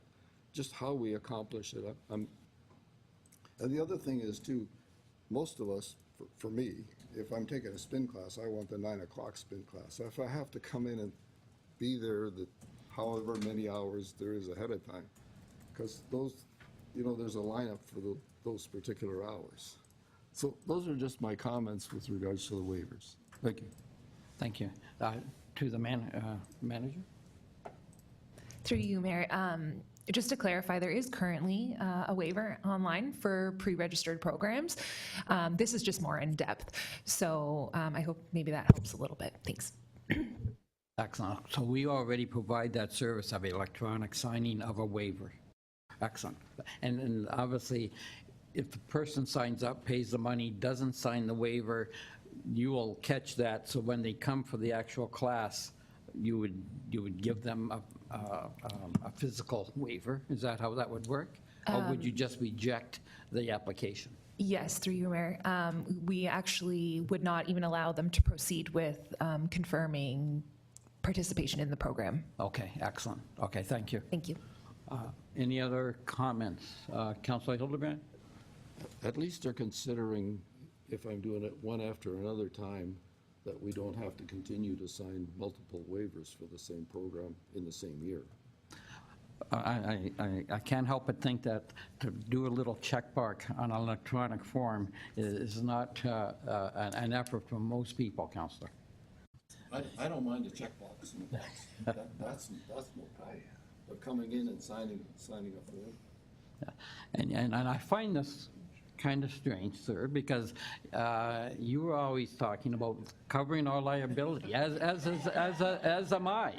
And that's what the waiver is about, is covering the corporation's liability. So I understand your thoughts on it. Remember, I'm a cyclist and a motorcyclist. Okay. Councillor Kerr, any further comment? I support exactly. If they can do routine renewal of the waiver. Annual signature is well within the parameters so that it just maintains currency. You can do everything electronically, pretty much in the world, except renew your Canada Post box, which I have my own beef with. But I have to physically go in and sign and say, yes, I'm still at that post. They don't charge me anything, but if I don't show up, they told me that I will never get my mail. And it's the same mailbox that we've had since mailboxes were invented with a postal key. So whatever, I think that's the route to follow, is look for the electronic capacity that we do it everywhere else. So I'll give the last comments to our legal, Ms. Sturton. Thank you, Mayor. Through you, we do have the electronic capacity to implement the waivers, and if I'm hearing things right, I don't support the idea of an annual blanket waiver for all programs, but we could implement a waiver that is easily renewed for subsequent sessions of the same program, for successive sessions, I guess I should say, and I think that's easily done, and we can take that as direction. Thank you. Excellent. Thank you. Any further comments on this agenda item? If not, I will call a vote. All those in favor? I see none opposed. Thank you. To the clerk.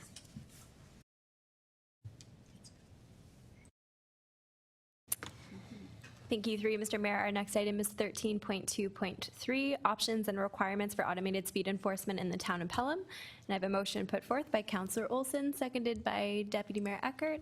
Be resolved that Council receive report 2025-0079 for information, and that Council determine if the implementation of an automated speed enforcement in the town of Pelham should be pursued, and that if the implementation of an automated speed enforcement should be pursued, Council directs staff to request further information from the administrative penalty system providers identified in this report, including camera supplier information, processing capacity, and proposed pricing, assess the town's capacity to meet operational and reporting requirements for automated speed enforcement, initiate a conversation with the Ministry of Transportation and the Ministry of Attorney General in relation to the agreements required to use administrative penalties for infractions identified through automated speed enforcement, and provide a further report to Council by the end of Q2 of 2025. To you, Mr. Mayor. Okay, thank you, Madam Clerk. Comments? Deputy Mayor Eckert. And Councilor, I apologize for not using your correct title up until this point. That's fully understandable, Mr. Mayor, and I have been called worse. So the fact that you've refrained from that, I appreciate. Thank you, sir. On this topic, it's a favorite topic of mine. I appreciate the report put forward by Ms. Sturton. We have had some discussions in the past. At the recent Roma conference, Councillor Wink and I had lengthy discussions with one of the providers mentioned in this report, and in fact, we put those people in touch with Ms. Sturton. Also, along with myself, Councillor Wink and the mayor and our CAO attended a presentation, a breakfast presentation in regards to this matter. And I know at this time, but it's far too early to say my preference. I know where I would be leaning, but I like this report, and I would be in favor of receiving this report and having staff pursue this matter. Thank you. Thank you, Deputy Mayor Eckert. Any other comments on the report? Councillor Kerr? I think it's well written, as Deputy Mayor Eckert has brought out. I think it's worthwhile for Council to have a full and complete report on this for us, put in front with all the economics and everything else associated with it. We know it's a hot button topic that across the region as it exists right now, when they have a tendency to put these pieces of equipment up, that the infamous battery operated grinders come out of nowhere and suddenly things are falling on the ground and things are defaced, and there's a lot of things going back. But having a fulsome report, I think, is the best thing that we can work with. It's worthwhile spent for the time, and after listening to having members of council go attend other meetings and be able to listen in a bit more detail than the rest of us about success, failures, and some other things, it's well worth it. Okay, thank you. If I may turn to the CAO. So we vote to proceed. You will, obviously, you and staff will work to bring a report back to us. Is that when we would make the final decision about speed cameras, or would you like to think that if we are indeed taking the next step, that we are endorsing the speed cameras? I always think when you're considering, when a municipality is considering a significant change in service, I always think it's helpful to think about off-ramps. As we move down a decision process, do we still have an off-ramp? So that you're not specifically become locked into something or develop rigid thinking early in a process. So what I would submit to you is if you direct us to write this report, you have one last off-ramp, which is to say when the report comes back to you. Your staff, unless you direct otherwise, we will take it as we are coming back to you with a functional way forward. There are 3 service providers. The report, I think, I don't need to belabor it, but very clearly, this is not the source. We're not buying a widget, and this is not something that should work through the traditional procurement method. This is already involved at least many, many dozens of hours, but I think we're into hundreds of hours between all parts of the corporation, corporate services, legal, public works, whatever it is I do, or like a whole several of us, right, together in clerk's department in different aspects of this, and would involve a bunch more. So I think we would come back with, here's how it works, here's the recommended service provider. We're not there yet. There are 3 very strong, viable candidates, all of which have some merit to them. But we would come back with a report, and this is, if you wish to do this, this is exactly how, what it'll cost, what our obligations are, what our timelines are. Like, here it is. And at that penultimate time, at that point, it's a yes, no for council. But it wouldn't be coming back with abstracts, it would be coming back with specifics. This is, eventually, in the next month or so, 2 months, we'd figure out which is the best model for Pelham's needs of the 3. And then timelines, because there's a bunch of legal pieces and agreements with third parties, as you've seen, but we would come back with something very specific, the business case. But in this case, it's possible. And then you'll have your significant policy decision. So if you direct the report, you have one last off-ramp. You're not making the final decision, but we will take it as a you've now had multiple reports on this, and if there's still strong interest, then we are coming back to you with a way forward that would be, I think, a yes, no. Excellent. Thank you for that clarification. Beauty, thank you. Councilor Nesnick. Yes, thank you very much. So I am not convinced I'm really in favor of going down this road. There's so much negativity out in the public world and in the reaction of citizens with this automated ticketing issue for speeding. I'm certainly in favor of controlling the speed somehow and hoping residents understand the importance of following the speed limits within the town areas, that sort of thing. And I'm just wondering if there are other options for speed control that we could also explore that would be less intrusive and less of a penalty system for our residents. Those are my concerns with regards to going down this road. Okay, thank you, Councillor. Councilor Wink. So obviously I echo Councillor or Deputy Mayor's comments because I was there with him. This is something that we're not at the leading edge on this. There's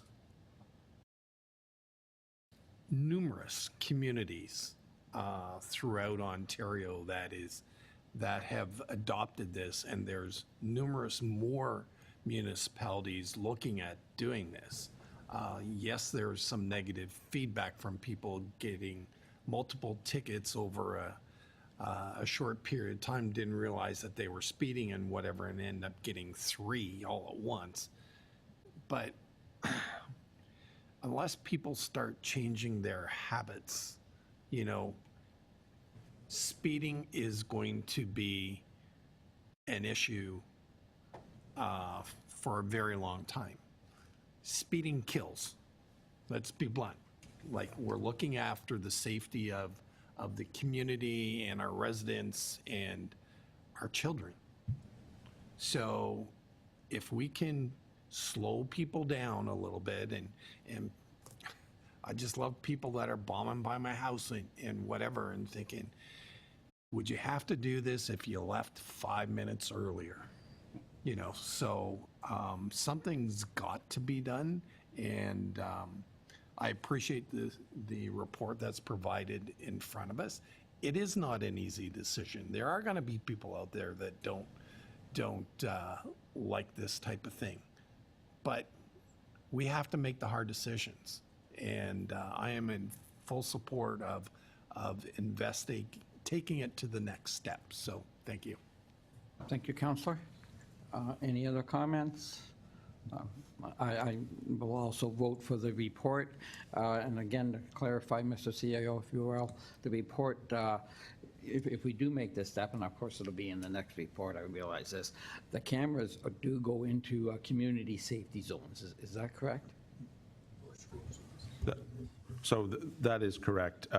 At the last meeting, of course, we had a substantial report about community safety zones. You had, well, in fact, you've had more than one report on that, but in fact, it's part of the strategic plan. And after very substantive debate, have both approved and initiated a process whereby this community will end up with more community safety zones. But it had to be in that order, because that is ultimately where these cameras will go. And I don't need to rehash those criteria, but schools, long-term care homes, and the like. So those are the triggers, and these would be in the same locations. But we can work on the two things simultaneously, but the one has to, but it's not a chicken and an egg. There is a first and a second in this case. So that's why they're presented in this order. Excellent. Thank you for that, Mr. CAO. Any more discussions? Councillor Kerr? Just a quick query. In the report, it talked about who the providers of the penalty systems and things like that. Just as a general question, do we know of other communities within the region of Niagara that are investigating the same thing and looking to implement them? Or is this kind of one of those, people don't talk too much out loud about things? Mr. CAO? Well, certainly the region is looking to expand its program as one direct answer to you. They're actively consulting with both the town of Pelham and our neighbors. So that's a concept. And although not all municipalities are choosing to be forthcoming at this point in time, I know it's at least an intellectual exercise that many people on public payrolls are engaging in. We are not unique. Councillor? Thank you. Yeah, it was, that was the thing. My instinct is, again, ultimately at the end, we still have an off-ramp if there is an off-ramp. If what comes back to us doesn't look, to me, and I guess that's when I get to make the final decision. This is following the path down. Having dealt with multiple friends who are lawyers and talked about the Highway Traffic Act and how they perceive it and how it's enacted. I think I'm supportive of going down the route that we get to there, and then we make the yes or no decision in the future. This just so everyone understands, this is not the yes or no decision right at this instant. The yes or no will be once the report comes back. Okay, thank you, Councillor. Any other comments? Not seeing any. I'll call the vote. All those in favor? Sorry, through you, Mr. Mayor. The motion is worded for council to choose an option. So as it stands, it sounds as if council would be in favor of this. I've prepared some language, if that is the direction. So if council was to be in favor of this, I'd be looking for an amendment that council direct staff to proceed with the implementation of automated speed enforcement in Pelham, and that council direct staff to pursue the various items that were included in that motion. Okay, thank you. Councilor Kerr, will you move it? Excellent. And Deputy Mayor Eckert, you'll second. Thank you. Thank you, Mr. Mayor, for a vote. The motion on the table, any other questions, comments? Not seeing any. All those in favor of the motion? And all those opposed? Motion carries. Thank you, Mr. Mayor. That does bring us to the main motion as amended, and if comfortable, I will use the same mover and seconder on that. So the main motion as amended would be to accept the report for information and direct staff to proceed with this route. Okay, thank you. I'll call the vote. All those in favor? And all those opposed? Motion carries. Excellent. Thank you, Mr. Mayor. That brings you to your next staff report, 13.2.4, proposed replacement of the Town of Pelham nuisance bylaw. And I have a motion put forth by Councillor Hildebrand, seconded by Councillor Kerr, that council receive report 2025-0084 for information, and that council approve the bylaw in principle, and that council direct the town clerk to prepare and present the bylaw for consideration at the next meeting of council. To you, Mr. Mayor. Thank you. Any questions, comments? I have a couple, if I can, to Ms. Sturton. So the main addition to this, of course, is the illumination. Yeah. And that applies to go to town, not just the urban, but if there's a problem in the rural, we would also be looking at that. Through you, Mayor, as long as it's not a normal farm practice. Yes, yes, okay, thank you.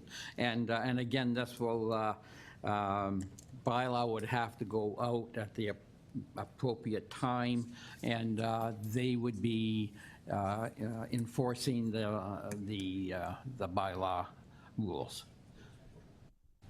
Yes, that's correct. And the enforcement options include administrative penalties, charges, and orders. Yes, all right, very good. Thank you for that. Any other questions? Councilor Nesnick? Yes, thank you very much. So again, I'm just with the illumination one. Just concerned that how we're going to distinguish between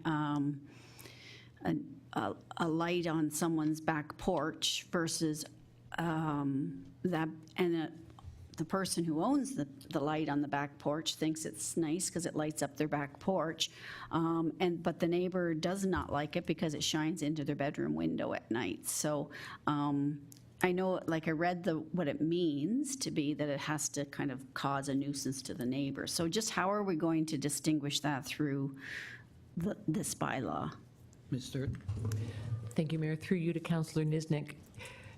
You're right, that's a challenge. What we've done in this bylaw is tried to be as specific as possible with the definitions, so that a nuisance light must by definition be a nuisance, and that has to be something that is injurious to health, offensive to the senses, or an obstruction to the free use of property. So it will be a bit of a balancing act, because the light from a nuisance light has to be easily perceptible from an adjacent property or some other property, that sort of thing, and it must also constitute a nuisance to the person who is perceiving it. So we can't, of course, contemplate every specific fact scenario that's going to come up, and the bylaw officers do have discretion that they have to exercise, but we've tried to sort of put some brackets around that by using some specific definitions. I hope that answers the question. Councillor? Yes, I think you've got it worded as well as can be expected at this point. So I guess we can move forward and see how it lands and how it works. I just, hope neighbors it's not butting neighbors against neighbor in terms of what a nuisance light is. So I know there in the past have been some conversations between neighbors about lights and that sort of thing. So hoping everyone can just cooperate. Thank you, Councillor. Any other comments or questions? Not seeing any. Call the vote. All those in favor? See none opposed. Motion carries. Thank you. Through Mr. Mayor, our next item is 13.2.5, 2023 to 2027 strategic plan update.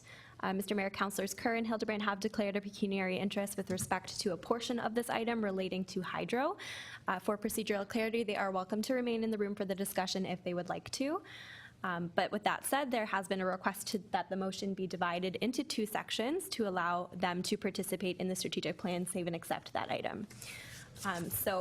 Beginning with our first group, I have a motion put forth by Councillor Niznik, seconded by Councillor Wink. Be it resolved that Council receive Report 2025-0086 for information, and that Council approve the 2023 to 2027 strategic plan update, save and accept the strategic plan action item, future of investment in hydro, to be considered separately. To you, Mr. Mayor. Okay, thank you. So we have to vote on that. Yes, but you can have discussion Yeah. on the strategic plan, save and accept the hydro item. Oh, I see. Okay, Yes. excellent. So any comments on the strategic plan without the hydro point in it? Councilor Nesnick. No, just, I just would like to send out a congratulations to our staff and I think our council. We've gotten some really wonderful things underway in the last 2 years. And, one of my concerns coming to council was always that it moves like a snail across a very rocky road. But I have not seen that here, as that's not been my experience. So I can, excitedly say that we are moving along in some really wonderful directions. So congratulations to those we've been able to check off our list. And moving forward, I think we have a manageable amount still in our strategic plan to finish up the next, I guess it's till 2027? Yes, till 20, so another couple of years anyways. So thank you for everyone's efforts. Thank you, Councillor.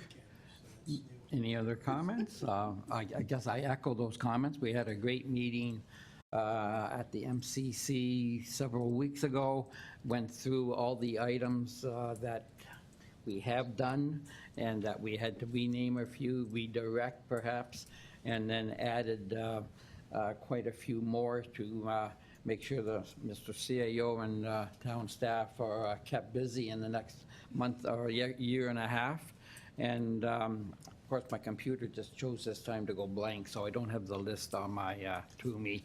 But again, it was a productive meeting, and yeah, I think that this, if we can continue to tick off the items as we in the last half of our term as we did in the first half, I think it'll be we'll be able to consider this a very successful 4 years of this council in office. So any other comments or not, I will just will call the vote on this particular one.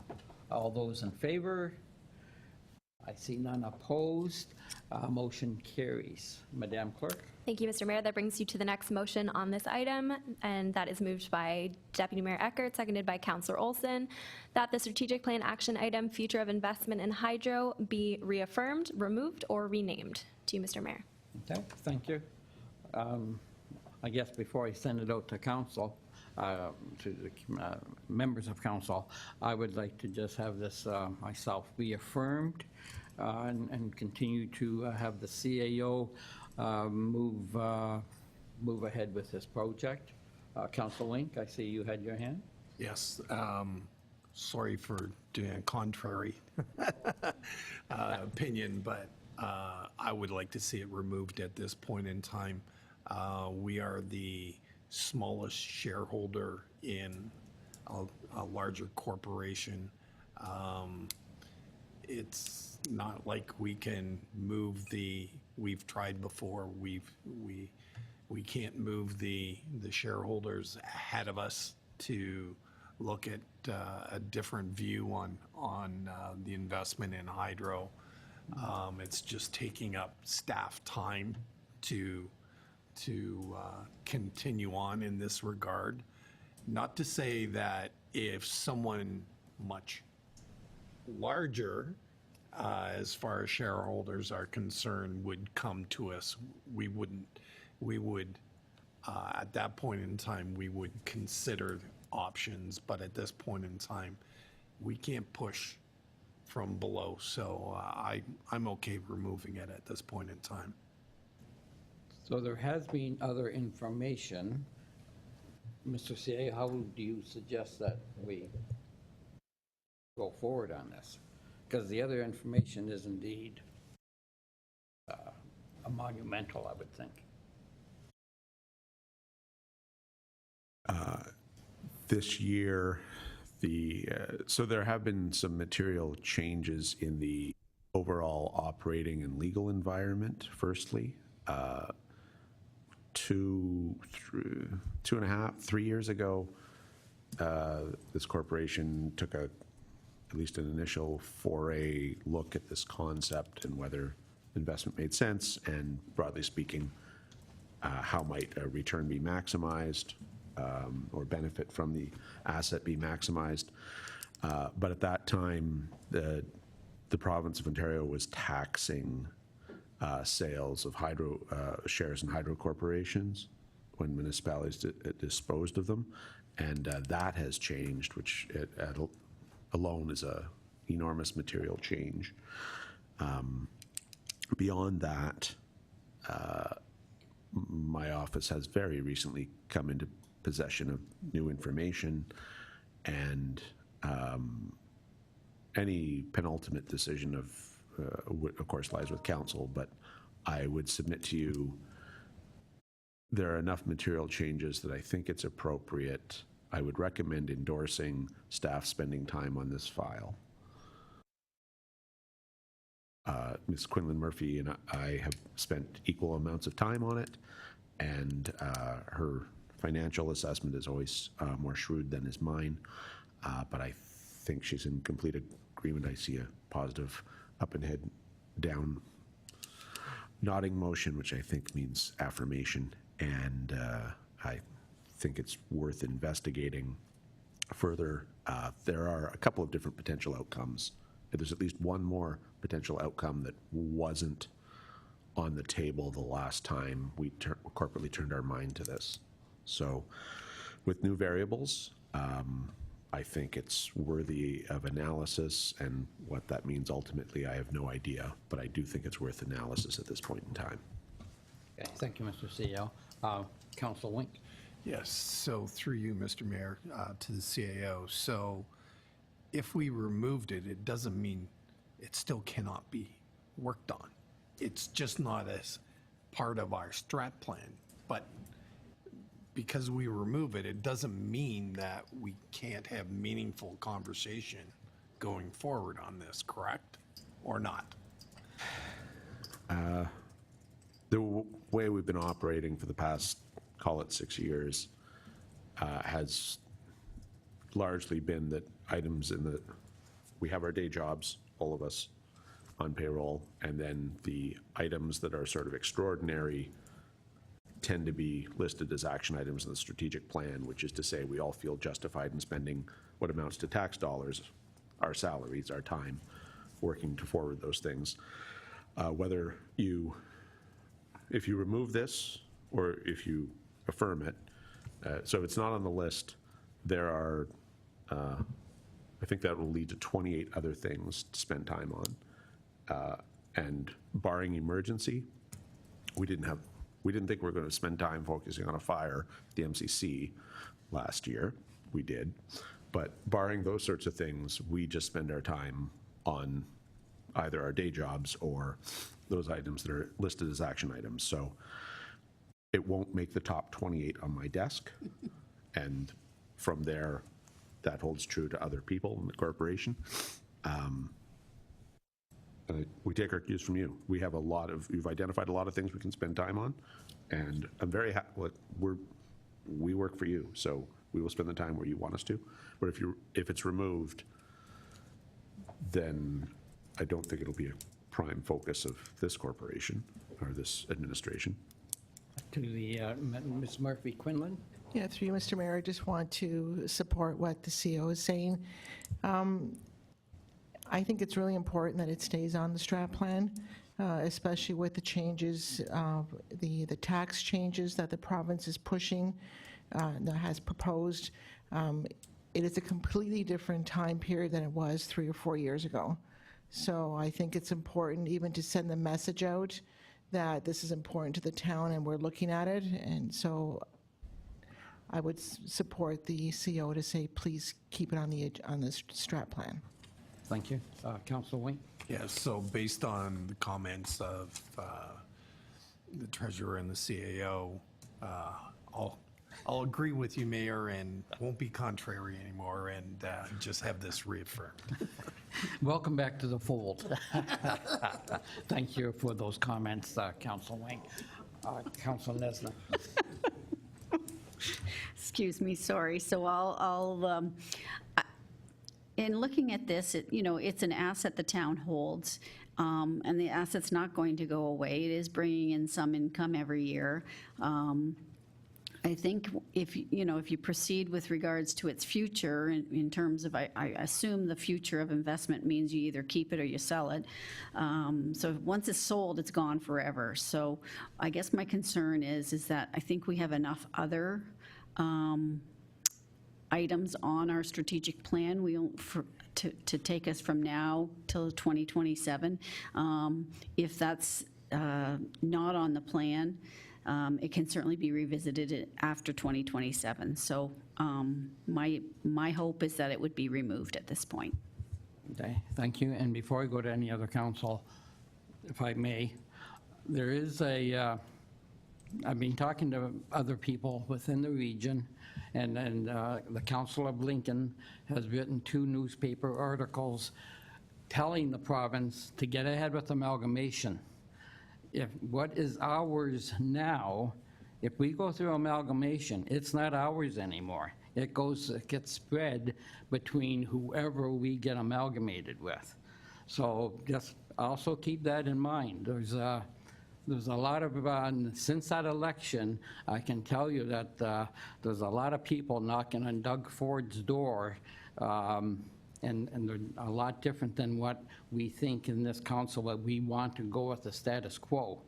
So don't be, I just want to point that out, that what is ours now could very easily, within the next year or 2, become for the municipalities. So that's just the way it could happen. That's just the way it could go. It's still us. No, it's not us. It goes 4 different ways. So instead of being X number of dollars, it's X number of dollars divided by 4. Well, yes, but respectfully, their assets would become ours as well. So so their stuff all goes 4 ways as well. So I don't think that's a valid argument at this point. Thank you. Thank you. Deputy Mayor Eckert. Thank you. To the CAO, when was the last, and I can't remember the word, but the evaluation of our, the value of our holdings in hydro, and is that available for me or others to look at?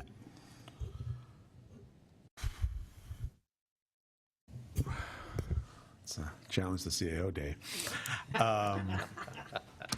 So firstly, we can certainly make any historical document available to any member of council. I'm struggling in my answer because I don't recall exactly what we left subject to closed meeting privilege, to which you have access, and what is in the public domain. But I want to give you a reasonably fulsome answer. So one, regardless of the answer to whether that what's public domain and what isn't, you're a sitting member of the council and can be provided that information. Answer A. Answer B is both Ms. Quinlan Murphy and I are in possession of much more recent valuations that are not in the public domain and form part of the basis of our answers to you today. So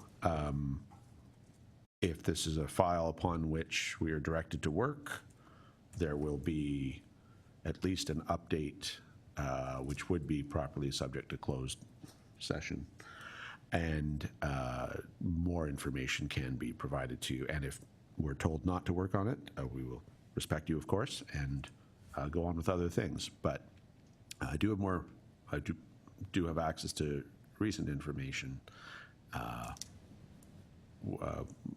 it's sensitive in possession of third parties and a whole bunch of other things. So I hope that's a fair answer.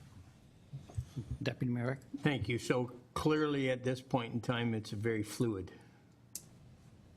Would that be a good? That is the perfect characterization, and I just kind of regret that I didn't come up with the word myself. Is that, those are them? Okay, thank you. Any further comments? If not, we'll call the vote. Turn to the clerk. Through you, Mr. Mayor, I'd be looking for an amendment to strike 2 out of the 3 options, which would leave the desired option in the motion. So not to be confusing, but What's the desired option? well, Go ahead, for you to decide. Councilor Wink. So I move that we remove the word remove and renamed and keep it reaffirmed. Okay, thank you. Is there a seconder on that? Deputy Mayor Eckert, you'll second the motion. Any other comments on the motion before us? Not seeing any. I'll call the vote on the motion. All those for it? And all those opposed? Motion carries. Thank you. To the clerk. Thank you, Mr. Mayor. That brings you to the motion as amended, which is that the strategic plan action item, future of investment in hydro, be reaffirmed. And if the movers and seconders are agreeable, I can reuse them for this motion. Okay, yeah, well, agree. No, you're good? Okay, excellent. We stay with the mover and seconder. Any further discussion? Not seeing any. Call the vote. All those in favor? And all those against? That motion carries.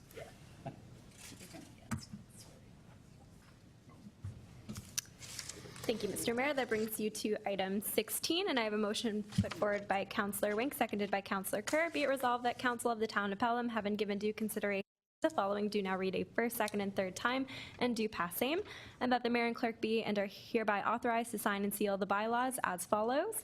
14, 2025, being a bylaw to exempt Block 151, 59M 505 from part lot control. 15, 2025, being a bylaw to rezone the property at 1415 Station Street from Village Commercial to Village Commercial 168 Holding. 1625, being a bylaw to adopt official plan amendment number 22 for the Town of Pelham Planning Area, 1415 Station Street. And 17, 2025, being a bylaw to set the rate of taxation for 2025. To you, Mr. Mayor.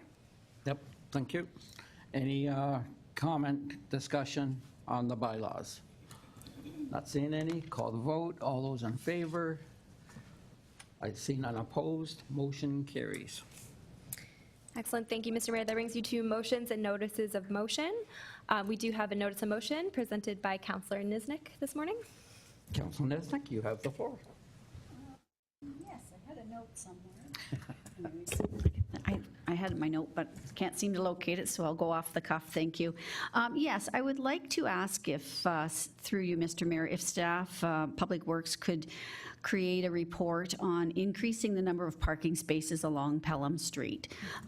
Currently, when I went from Highway 20 down past, let's say, the Eye Vision Clinic, how's that sound? So going south, I counted a possibility of increasing the number of parking spaces between 5 and 7. So I think we need to increase our parking there in order to help our businesses maintain a lot of activity and increase support for some of our senior residents who have difficulty climbing the hill, getting into the back of the stores.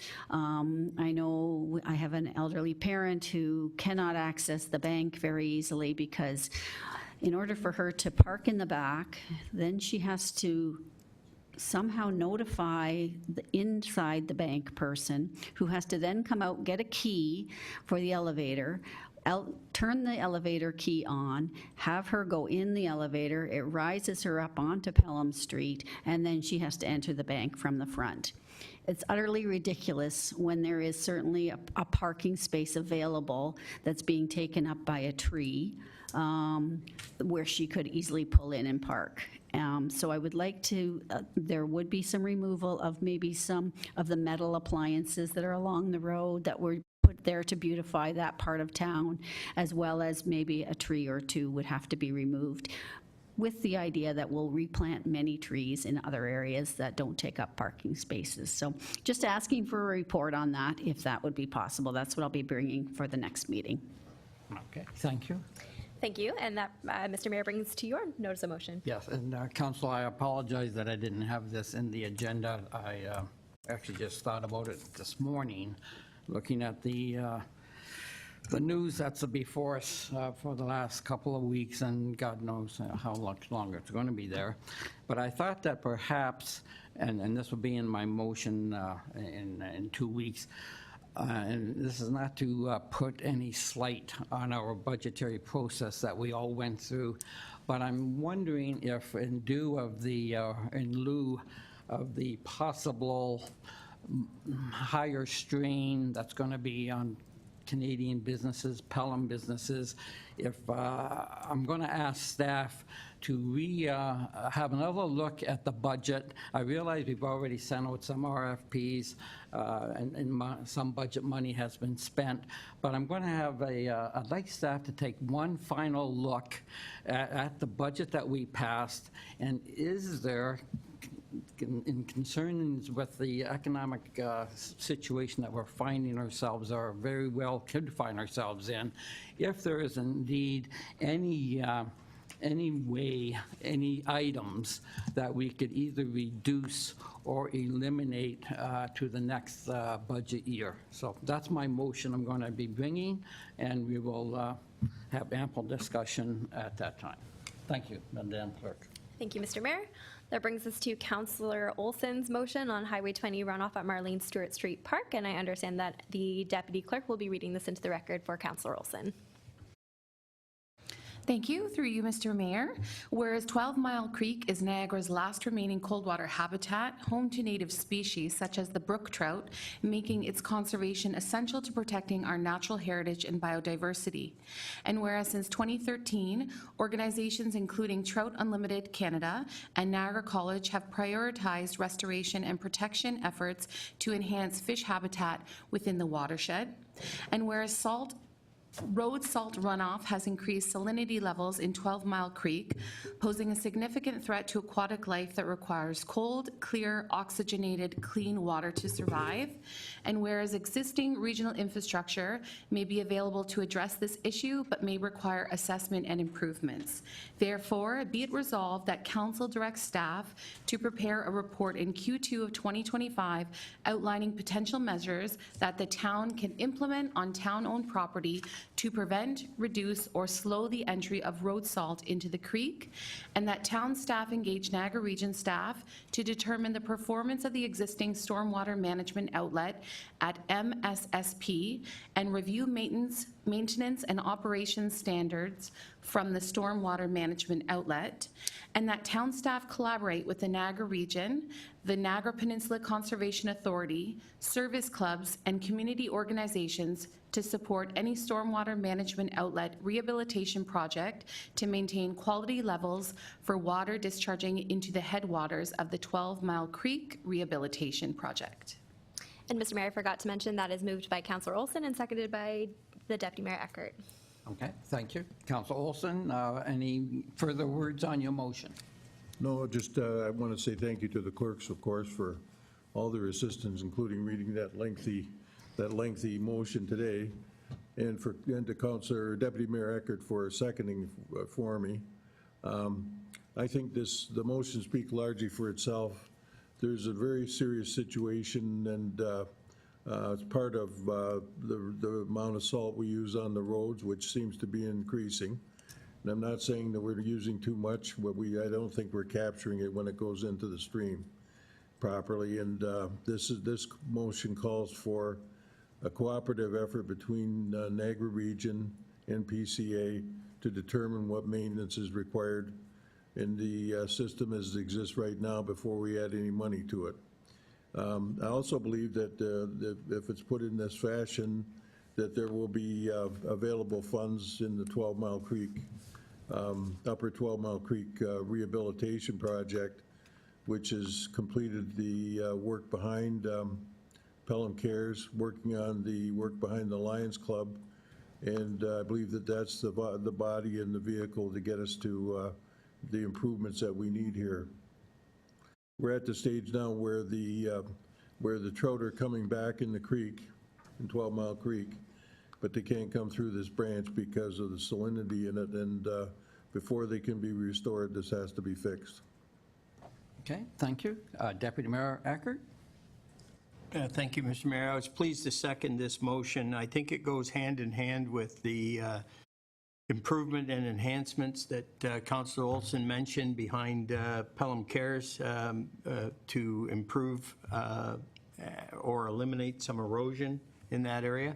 We also have an erosion project, I'm quite sure, a little bit north of Highway 20 in that area that's coming up shortly. Is that correct? Oh, Station Around the Street, pit? perhaps. Station, yeah. And I think this just goes, it's just the next logical step. And, you know, one solution doesn't solve it, but a number of things that can be done will help this situation. So I was pleased to second this motion. Excellent. Thank you, Deputy Mayor. Any other comments on the motion? Not seeing any. I'll call the vote. All those in favor of the motion? And I see none opposed. Motion carries. Thank you, gentlemen, for bringing this motion to council. To the clerk. Mr. Mayor, that brings you to the second in-camera session today, and I have a motion put forth by Deputy Mayor Eckert, seconded by Councillor Hildebrandt. Be it resolved that the next portion of this meeting be closed to the public in order to consider the following: personal matters about an identifiable individual, including municipal employees, labor relations or employee negotiations. 2 items: consideration of appointment to advisory committees and Niagara Regional Council. To you, Mr. Mayor. Okay, thank you. I'll call the vote. All those in favor? See none opposed. Motion carries to move in camera. And plus, I'm all,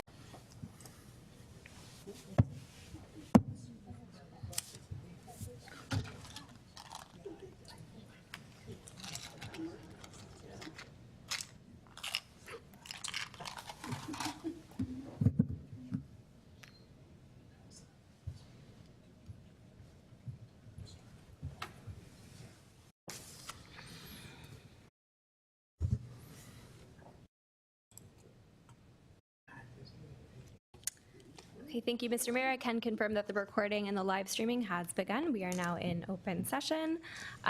Before we proceed, we will just move forward with a motion to extend the time as we are approaching 1 p.m. So I'd be looking for a mover and a seconder for the motion that the rules and procedures contained within the bylaw be suspended and that the curfew be extended until 1:30. Council Nesnick, you'll move the motion, and Council Wink, you will second, please. Thank you. Excellent. Thank you, Mr. Mayor. And sorry, my mistake.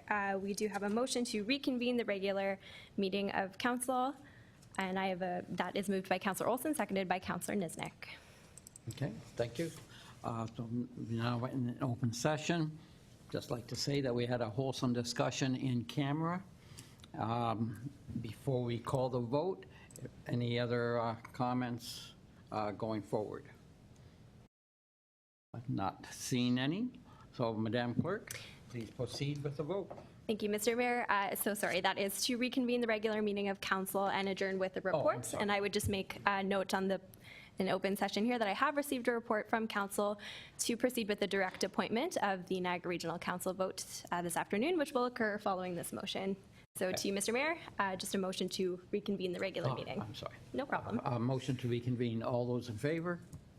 I see none opposed.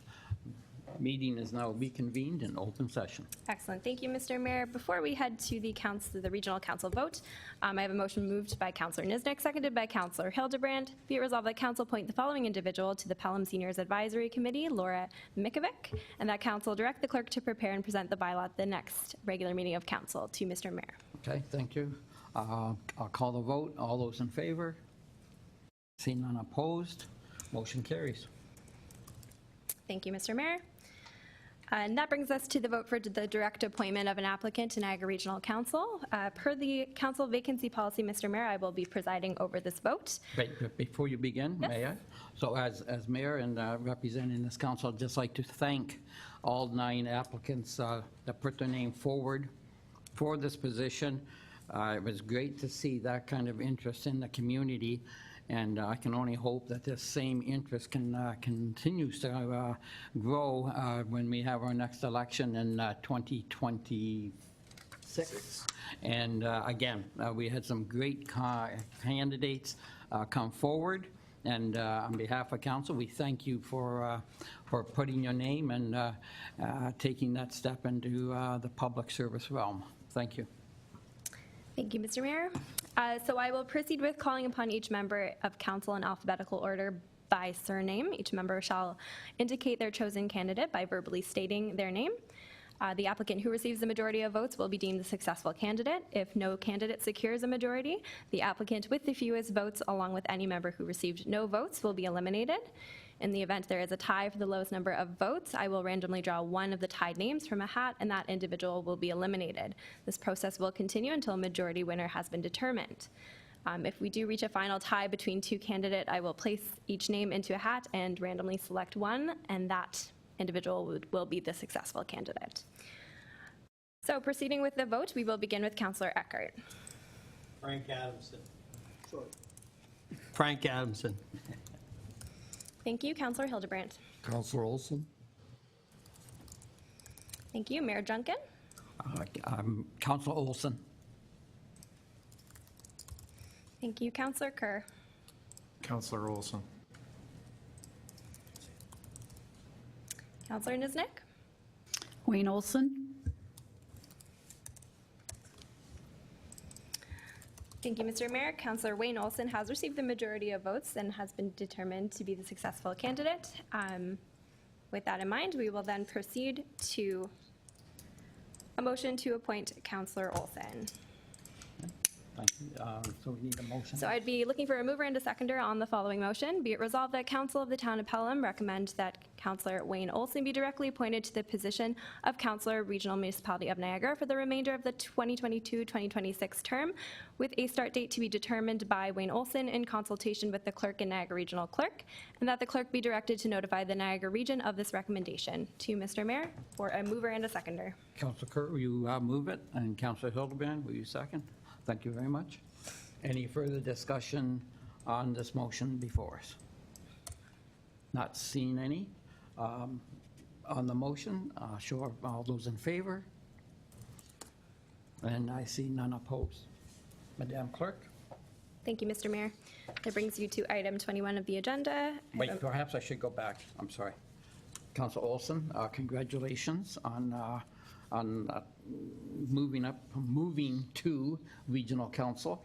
Well, you're allowed 30 seconds to express. A whole 30 seconds? Yes, Mr. Mayor? Well, yes. No, I appreciate very much the vote of confidence that I've received this afternoon. And I'm also very mindful of the work that staff has done to do this in different circumstances. And the opinions of everyone. I've listened carefully to the thoughts and concerns of other people here. And I read carefully the notes that were submitted by the other candidates, and I appreciate them as well. And as the mayor said, appreciate people stepping forward to put their names forward. It's not always an easy thing to do, and it's something that we should acknowledge and appreciate, which I'm glad you've done, Mr. Mayor. Thank you, everyone. Okay, thank you, Councillor Olson. I turn to the mayor, or to the clerk. Thank you, Mr. Mayor. I do understand that a member of council would like to make a subsequent motion on the voting process to fill this vacancy. Oh, God, Councillor Kerr. Yes, since we've gone through this, my motion will be to follow the same procedure that we have followed for the replacement of the regional councillor, that we do an application process as the option and follow the exact same criteria as we did for the regional council position. Thank you. I need a seconder. Councillor Nesnick, you will second. Thank you. Any discussion on this?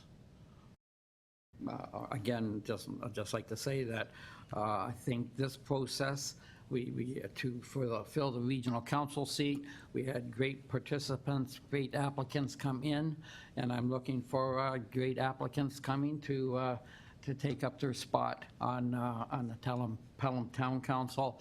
And I think every council here is cognizant of the fact that it is a relatively short term, and that $40,000 or $50,000 that would have been spent on an election can certainly be spent on other areas of the town.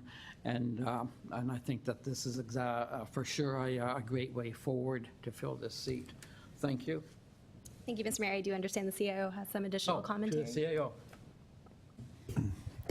I think the motion makes good sense, is administratively simple. But for clarity, if we're to essentially do a carbon copy of what we've just experienced, this would result in, if it's acceptable to council on Friday, which is say 48 hours from now, we'd put out sort of the criteria, which happen to be the same, by the by. If you are legal age and a resident of the municipality or own property in the municipality, you can run for this. You don't have to specifically live in the ward or own a business in the ward within the municipality as a whole. And then on Monday, the corporation would start accepting applications just like we did the last time round. So that'd be Friday, there'd be some announcement on our social media channels and our website, and on the Monday we'd start accepting job applications to result in a similar process at the next meeting, which is April 16th. April 1/6. If that's what we understand, then happy to take that as direction.